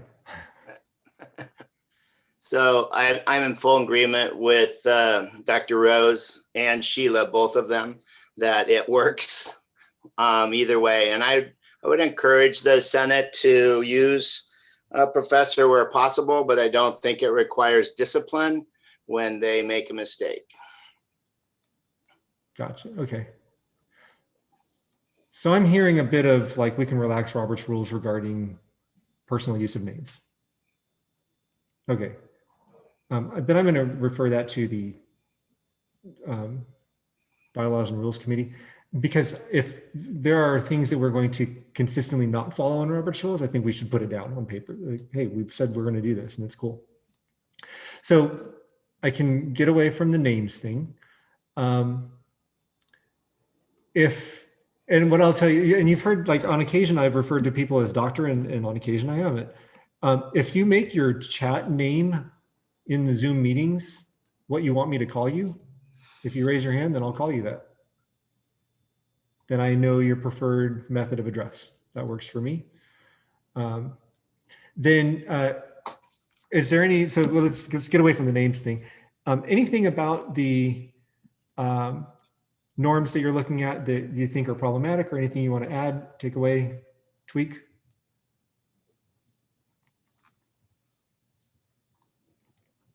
Okay, if you change your name to Dr. Your Majesty, it's not going to happen. Unless you do it legally and I need to see the paperwork. Okay, then if there is no objection, we are going to re-adopt these meeting norms by unanimous consent. Is there an objection? Not seeing any. These are our norms. All right, cool. Then I'll try to remember to update that date on those. Adopt guiding questions for use for administrative procedures. And there is there is a request to include something about our goals in this meeting. So, and I had intended to do so. So we'll come to that at the end. What you're looking at in front of you now in the share, if I'm still sharing, is equity-minded guiding questions for policy development and review. Policy refers to board policies and administrative procedures. And this is not for us to tweak. I'm not bringing it here for us to revise it or anything. This has been created and implemented, created by the Student Success Committee. And I'm bringing it here at the prompting of our treasurer, Sheila. And the idea here is, folks, we look at a lot of APs and BPs, and this provides an equity-minded lens through which we can look at APs and BPs. Is it written with students in mind, and how? Does it prevent, does the policy design prevent potential negative effects on equity in access, retention, success? Does it utilize language that conveys a willingness to help students succeed? And what I'd like to do here is adopt this. So if we can have a motion to adopt these equity-minded guiding questions, then we can proceed to discussion. I would like to move that we adopt these equity-minded guiding questions. I second that. Moved by Professor Stoddard, seconded by Professor Ruiz. It's ingrained in me now. And the motion is on the floor to adopt the equity-minded guiding questions. Does anybody have any, wait, before you all go, I'm going to thank the Student Success Committee for developing these. I think it's great that we even have a committee that decided, hey, let's look at this. And it is already kind of in use, but now this formalizes that we and our Academic Senate subcommittees should look through the board policies and administrative procedures. And I would say probably also it would extend to Academic Senate appointed representatives on campus-wide committees. Should raise questions. Hey, I don't see where this mitigates inequity. Is there any discussion about this document? Is there any discussion about the topic at large? Well then, if there's no discussion, since the motion has been made and seconded, then unless there is an objection, we're going to approve this by unanimous consent. And it just occurred to me, since we're approving everything by unanimous consent, I need to take roll. I'm not going to do it verbally. I'm going to ask everybody, and I need y'all to do it. I need to just type here in the chat. And if your name is like iPhone, then please type your name in the chat so that we have a record of who all was here. I should just be seeing this flying. Just type in the word here is fine, or your name, whichever one is fine. Thank you, thank you. Then on to the next thing here. This one, we have 10 minutes for it. We have 15 minutes left. I'm hoping we can do this in 10 minutes because I do want to get to the goals. A legal opinion has been issued regarding regarding whether community college faculty can require students to keep their cameras on during live synchronous instruction. The bottom line is this whole document says we're not telling you.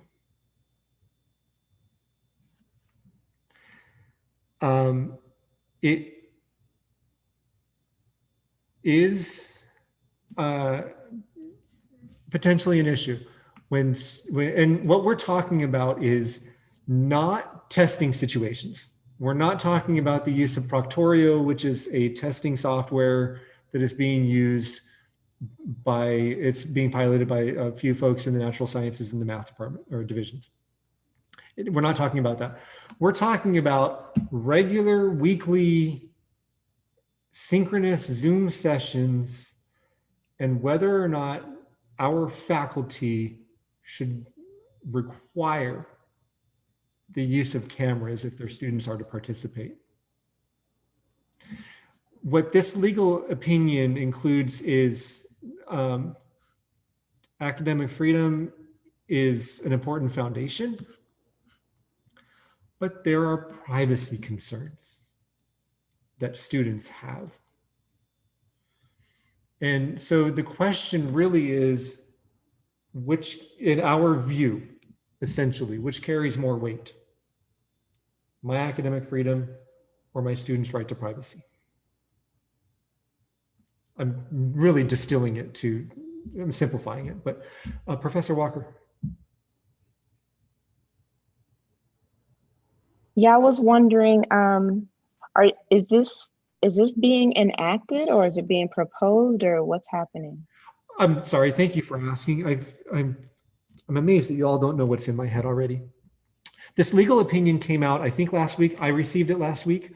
And then it fueled a conversation between me and the Vice President of Instruction. I think it was all of the Executive Committee and the Vice President of Instruction that we should probably come out with a statement, like a joint statement on behalf of the Academic Senate and the Office of Instruction, indicating how faculty should approach the use of cameras during Zoom sessions. Right now, nothing is on paper. So this isn't in response to anything. It's that, hey, this legal opinion has come out and it might be a good time for us to come out with something. And if such a document is going to come out, we need to weigh in on it. Does that answer your question? Well, my question is, when you keep saying legal document, I'm trying to figure out legal issue, sorry. Did somebody bring this to you, or is this something that's been coming up with faculty? No, so, okay. So on October 19th, 2020, the California Community College's Office of General Counsel released this legal opinion to all community colleges in California. And as a result, we're now considering this question, whether our community college, so basically what this legal opinion is a statement that colleges need to make a local decision on the use of cameras in synchronous Zoom sessions. So it's been brought to my attention just because this legal opinion was issued throughout the state of California. Does that answer your question?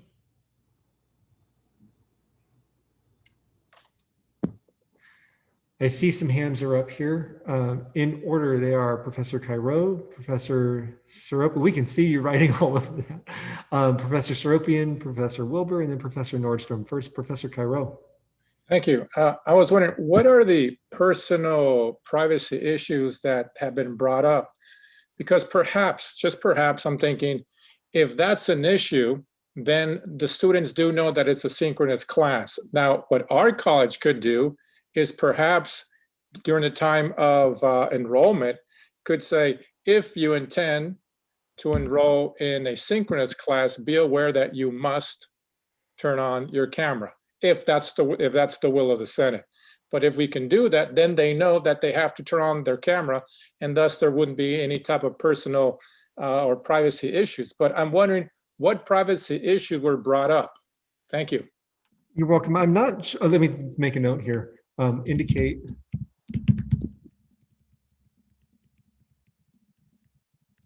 in the schedule if cameras are required. what I do know, I don't know what the specific issues are, but sometimes students don't want to reveal what their living environment is. They don't want to reveal that maybe they're sitting in their car. They don't want to reveal that for whatever reason, they don't want to reveal what their environment is. And the associated students have come to not to me, but they have come to the administration of the college citing privacy concerns regarding the use of cameras. So I'm not sure I can say what the individual issues are. If you would like, I can ask Dr. Juni to weigh in, and because he has been in on those concerns. So Dr. Juni, do you want to respond to that? Sure. I mean, you mentioned them. It's like realize that many of our students, well, some are homeless. Some are taking their classes in their cars. Students that are in their home may be in a living condition. Where they live may not be something that they want you to actually see. That might include the actual conditions of the facility, as well as the fact that they live with a whole lot of other people. They, like many of our faculty, have kids, elder adults, things of that nature, and it's possible if they're required to have their video camera on that you're going to see all of that, and they would rather not share that. Thank you. I think some additional concerns are maybe students don't possess a camera, and then they would not be allowed to take that class or whatnot. And then I'm reading in the chat, Dr. Olivo is saying that students have shared that they are ashamed or embarrassed of their living conditions. So those are some of the privacy concerns in particular. Not to mention, maybe there are some cyber stalking concerns, right? I don't know. I don't, by a matter of course, I don't put my image on the internet, you know, that sort of thing. But let's move on to Professor Seropian. I think a lot of what I was going to bring up was just said. Students have in fact told me that when we have virtual appointments, I say, oh, well, this is a great opportunity. Why don't you turn on your camera? And they say, actually, I would prefer not to, but I want to meet virtually because I want to see you and hopefully we can share the screen. That's why they want to meet in person. And so I'm like, that's totally fine, because technically we could have done it at photo one, but they still want that, the benefit. So to say that, I think to limit synchronous courses to students that are only able to have their camera on is limiting the opportunity for students probably in the most need for that sort of instruction. Many students are struggling with asynchronous. They crave synchronous instruction. Those courses go fast, especially in certain subjects. So then to only open them up for students that can have their cameras open for all the reasons that were cited, because, you know, they're either not embarrassed or they're comfortable with people showing around, they're not homeless, all those reasons, we're now providing an extra barrier to students. So I'm highly against forcing. I think I speak on behalf of all counselors that we are very much against forcing students to have their cameras on. Now, that doesn't mean to say that they should not be engaged in the class. So there are other forms of engagement. I think the document even states it, whether it's audio or whether it's by chat. Audio, by the way, can also be impactful, because what if they have people screaming in the background? That's happened as well. They're embarrassed. Many students have said it. STEM will say, okay, you're cool, I'll show you where I live. And when they show me where they live, I mean, everything is right next to each other. There's a reason why they're trying to keep a bit of distance between school and work. So I think we need to honor that. I've even heard it in meetings. Yes.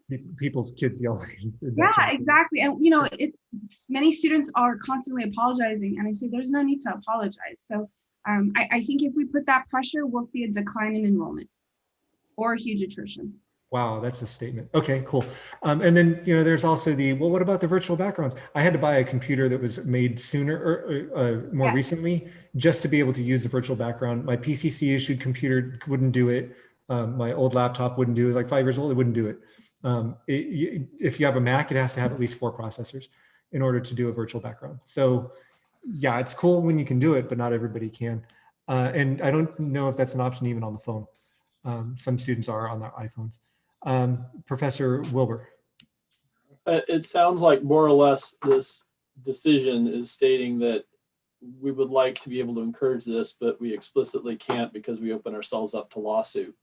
I'm wondering if the standard is because our students are ostensibly adult, because they're 18 and over. I have it on good authority that elementary, junior, and high schools in California can and do force their students to keep their cameras on? Is that because if you're under 18, you don't have rights and legally they can get away with it? And that also brings up the question, what if we have students that are under 18 versus students that are over 18? Legally, there's a whole ball of wax here to dissect. Well, the legal opinion is for California community colleges. And so I'll leave it at that. I don't know what the K-12 situation is. We've run out of time for this, I'm told. So if you want to continue, we can extend. Move to extend by 3 minutes. 3 minutes. We have like 8 hands up, but that's cool. The motion is to extend by 3 minutes. Is there a second? Okay, so moved by Professor Constantine, seconded by Professor Nordstrom. We're going to extend by 3 minutes by unanimous consent. I've just rolled right over you folks. Professor Nordstrom, you are next. It was my understanding that this was what PCC was doing right now. Like we were not allowed to require cameras to be on. I thought this would this would codify that not allowment, or that whatever. It's not on paper anywhere. It may have been in an email, but in a lot of emails, yeah. Maybe in a lot of division meetings. We don't have an official position on it, I think. Ah. I was asked if we could get a joint statement, and I said, yeah, after I talked to the Senate. Because that's what we've been told this many times. Okay. Well, I'm with you, but Professor Constantine. Yes, I think it's a bit contradictory to ask students to do something that we ourselves don't do. Even in this current meeting right now, we have senators, and I'm, go in and out of video depending on what's happening in your home at a time. So if we're not requiring us as senators and faculty within our meetings to do it, then how can we force students to do this? This is my opinion. Thank you. Yeah, and we also eat in classrooms, but yeah, thank you. Professor Garson. Hi, from foreign languages. I have made it very explicit to my students before the beginning of the class that it's highly encouraged. And then I've asked them to please explain to me what the reason is, if they feel comfortable doing so, why they don't put their cameras on. And what I've learned this semester is that some people don't want to put their cameras on because they're not feeling camera ready that day. They're not feeling it.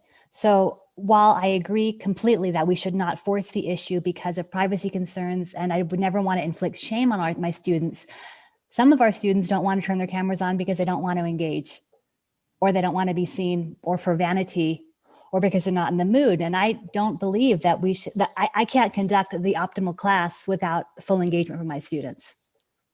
Thank you. Thank you. Professor Luck. I was just going to say, I think we should, agree to adopt this, basically suggestion here that keeping it without, not requiring students to turn on their cameras. I know that the K through 12 system is the same. They cannot require the students to do that, but they're very, teachers. I have a friend who will just call on students near the end because that's part of their attendance. And if they don't answer and there's no response, then they know that the student is not actually there watching the class. But yeah, they can't require the student to turn on the camera. Okay. Do you want to frame that in the form of a motion? Okay. I move that we do a unified policy to adopt the California Community College's General Counsel's statement here and recommendation to not require students to turn on their cameras for synchronous classes. Is that too pretty? Okay, I'm going to take out the reference to the chancellors. So let's say the motion is that PCC instructors cannot require their students to use cameras during synchronous sessions. I like it. Okay, so that's been moved by Professor Luck, seconded by Professor Lopez. We now have a motion on the floor. Is there any discussion on the motion? And we're going to hear from Dr. Juni on this one. Man, I think Professor Walker had her hand up. I will get to the folks who have their hands up. If I can just interject. So my concern with the motion, as you phrased it, Matt, is we're still working on academic dishonesty and trying to come up with a solution to that. And if we're not using something like Proctorio, then one other possibility is using Zoom and requiring students to have their cameras on while they're taking exams. So if you stated exactly as you did, that would preclude us from using that as a solution for exams. So maybe something like during non-testing situations. Okay, can we have an amendment? I'd like to amend the motion to include except during testing situations. Cool. Is there a second to that amendment? A second. Okay, then can we approve the amendment by unanimous consent? So what we're doing now is this unanimous consent would be to include, what was your wording? Not during testing situations, except during testing situations. Yes. Dr. Okay. Hennis? So is your comment or question related to the amendment? Yes. Good, go for it. Not to nitpick, but do we insert quiz exam as to mean, do we mean that to be the same, a quiz versus an exam? Or should we add the word quiz? Okay, so we can do a second amendment. Excuse me, I forgot what it's called, but another amendment during testing or quiz situations. Would you like to do that? Yes, thank you. Okay, is there a second to that? Professor Stoddard, are you waving to second? Okay, and he's nodding. So I forgot what it's called, but I'll call it a secondary amendment. That's not what it's called. During testing or quiz situations. Be like assessment? Could it just? Yeah, I would suggest this assessment instead of, I was waving my hand because I was going to suggest the word assessments. How about if I say assessments, including tests and quizzes? Maybe such as, or? Okay, so yeah. We'll do a such as. Then I'll call that the amendment. And then Professor Cairo, I'm going to call your thumbs up. I'm going to call that a second, unless you object. I'm really playing fast and loose here. Then, unless there's an objection, we're going to unanimously approve the amendment to include, not to include assessment such as testing or test or quiz situations. Okay, and now we're back to the original motion. Professor Wilbur is raising his hand. Go ahead. Yeah, I wanted to say something before it goes to unanimous. I'm worried that we're treading on thin ice. If we're backing off under a particular set of circumstances, the legality behind this this ruling stands, whether they're taking a test or not. I mean, on the basic level, I understand you can let students keep their camera off for privacy issues.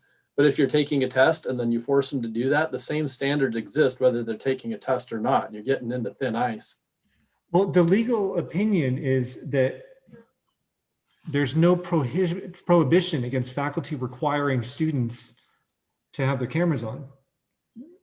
So that's why it's up to us to make a local decision whether our campus requires students to have their cameras on, or whether a faculty member can require that. Requiring students to have their cameras on during a test or quiz does not in any way, it's not in conflict with this agreement at all, or with this legal opinion at all. What it would be doing is saying you can't require it unless you're giving a test or a quiz. I see what you're saying, but I disagree with that. I think you need to be consistent. Then that's inconsistent. So I think that I wouldn't go for unanimous approval, and I'd vote against it if I had the opportunity to do so. Okay, then. Sorry to be a stickler, but. No, you're supposed to be sticklers. So we have not unanimously approved the amendment, and there's an objection to doing so. So this is going to be a vote. And the amendment is except during assessment, such as a test or quiz situation. Is there any further discussion on the amendment? Professor Luck. Yeah, I just, I agree there that if it's about a privacy issue, then it needs to be across the board. But I also hear what Dr. Junie is saying there too. I guess my concern is it needs to be spelled out as faculty if we're going to require students to have some moments where they must be on here. One, it should be in our syllabus. And two, we need to give the students fair warning so it's not an issue the day of the assessment. I mean, I know I'm opening maybe more of a can of worms here, but I feel like this is either it's a privacy issue or it's not a privacy issue. And if it is a privacy issue, then we shouldn't be requiring it at all. But I understand, I'm both sides of the coin. I understand that we want to see that there are, students there when they're doing the exam. I just don't know that if that's the right way to go about it. Right, I hear you. I'm going to go out of order because there's a hand that was up before and went down, but has come up again. Professor Walker. Yes, I was just concerned, let me turn on my camera. So, I can see that. So my concern is, yes, the equity issues and all of these things or whatnot, but I'm wondering what is the basis for having a camera on during a test, simply because is the concern cheating? Because in this remote way of taking classes, there's all sorts of opportunities to cheat, whether your camera's on or not. Like, as I'm looking at you right now on my computer, I could be looking up answers on Google. I'm wondering what the whole purpose of having the camera on during test taking. And my original comment, I took my hand down and put it back up out, and it's not related to this, forgive me, but at the time it was a thing. I don't think as a campus we've ever prepared our faculty on different ways to manage their classroom via Zoom. I don't think there's been any professional development on how to manage your classroom, because as someone pointed out, there are ways to have student engagement with the camera off. I do it myself, and someone mentioned you popcorn, you call on students randomly, you require them to raise their hands, different forms of participating in the chat area. I think there needs to be some type of professional development to help with these concerns. And again, that comment was for earlier. Forgive me, it doesn't pertain to this right now. Thank you. I wrote it down. I can see if I'm using a camera, I can see whether or not there's somebody else in the room. But there is a software called Proctorio, which locks down the browser. It tracks eye movement. It requires the use of a camera. So there is actual software out there, software hardware combination out there that some folks are using on our campus that would require a camera and is designed to mitigate cheating. Having said that, I'm pretty sure I could cheat while I'm using Proctorio. I'm pretty sure I can get away with it. But I think that there's a perception that it does reduce the instances of cheating. I know that there are more hands up. We're way over time on this one.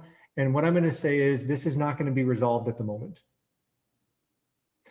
What I'm going to ask for is for somebody to make a motion to postpone this, and we're going to revisit it next time. Talk with your constituents. I make a motion to postpone this item. Until the next Senate meeting. Until the next Senate meeting. Okay. Then is there a second to the motion to postpone? I second. Armia. Okay, moved by Professor Lopez, seconded by Professor Walker. We're going to postpone this until the next Academic Senate meeting. I look forward to a good discussion on that. And unless there's an objection, we're going to approve that postponement by unanimous consent. Is there an objection? Then that postponement is approved by unanimous consent. I'm going to turn the thing I was going to do as another item into an announcement because, well, wait, proposed future agenda items. Does anybody have a proposed future agenda item? Dr. Hennis? Yes. I was wondering, just recently this week, the community colleges received a tremendous amount of money. And I'm wondering if we can put that on our agenda so we can discuss how PCC can begin to tap into that money. I don't know if you're aware of this. I'm not. Yeah, it's over $100 million grant that the community colleges received. And it's something that I think we need to be aware of. And if you like, I can send to you the copy of the LA Times where that article came out, and perhaps disseminate it to the rest of the Senate.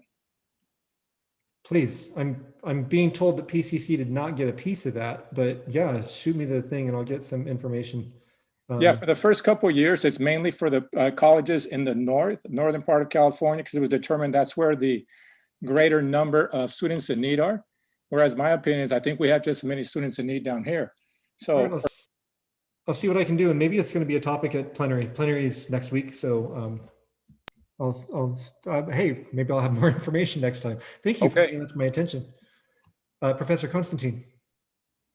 Yes, I would like to see a discussion of Senate goals a bit earlier in our meeting, because I know it's something that we need to discuss about how we will achieve our Senate goals.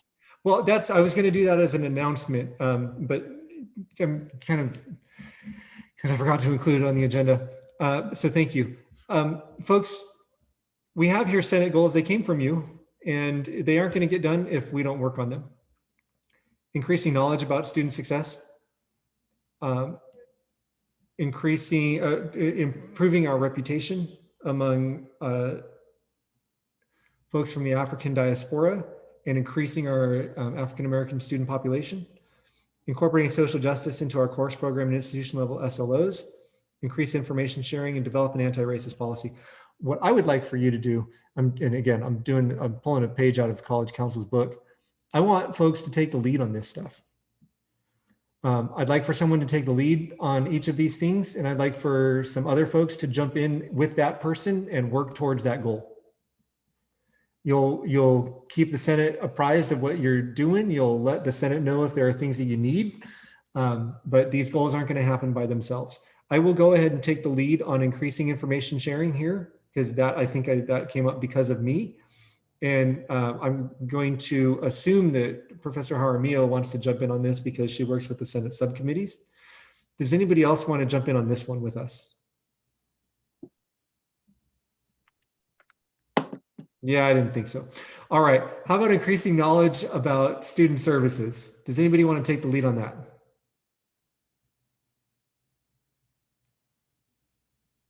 Professor Altunji, perfect. Who wants to work with her? I know, you didn't expect to get homework, did you? I will. Of course you will.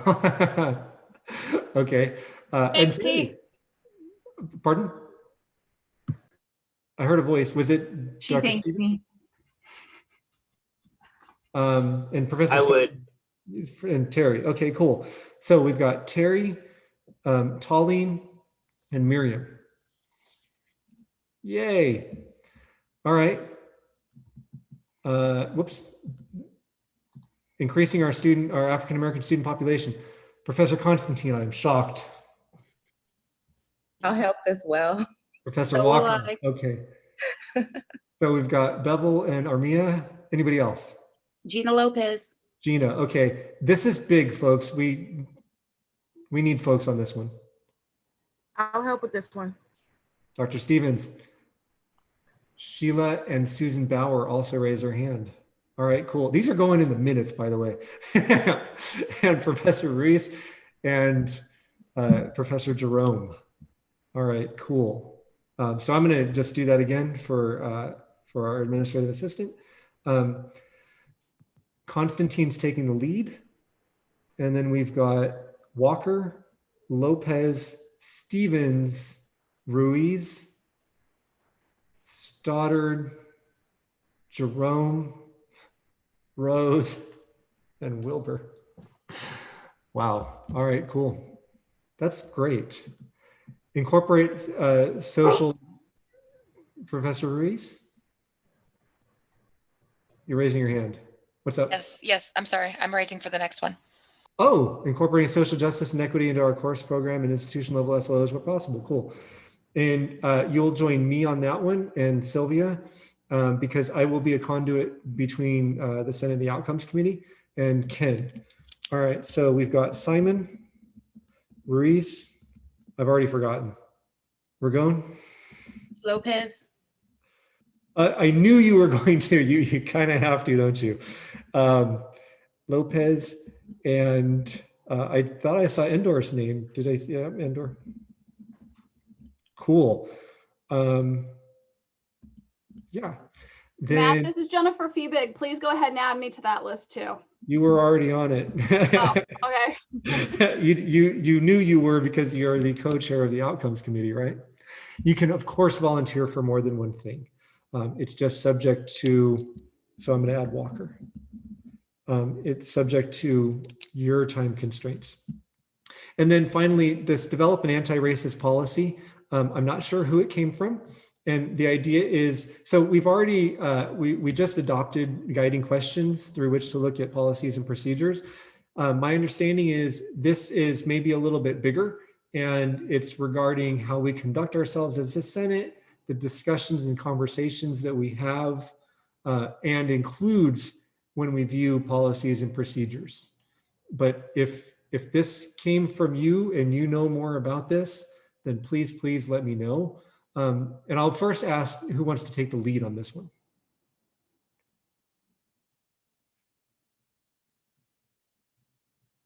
This is y'all's goal.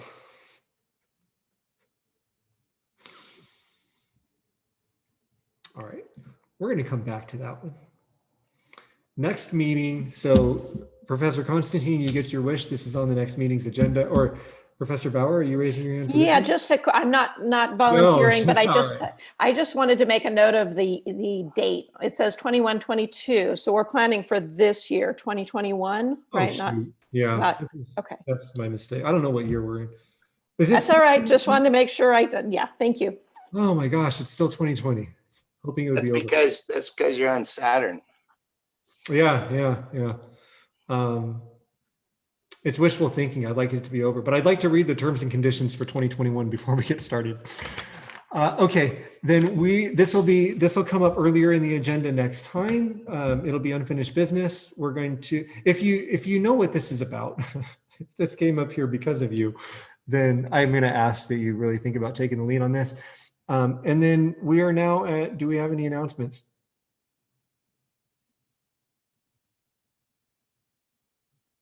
Cool, I have one, we're done. We are adjourned, folks. Thank you for the meeting. Let me go ahead and, there. Thank you, everyone. Appreciate you being here, and I appreciate the discussion. Look forward to more in a couple weeks. Thank you, Matt. Thank you. Thank you. Thank you. Thanks, everybody. Thank you. Bye, everyone. Take care.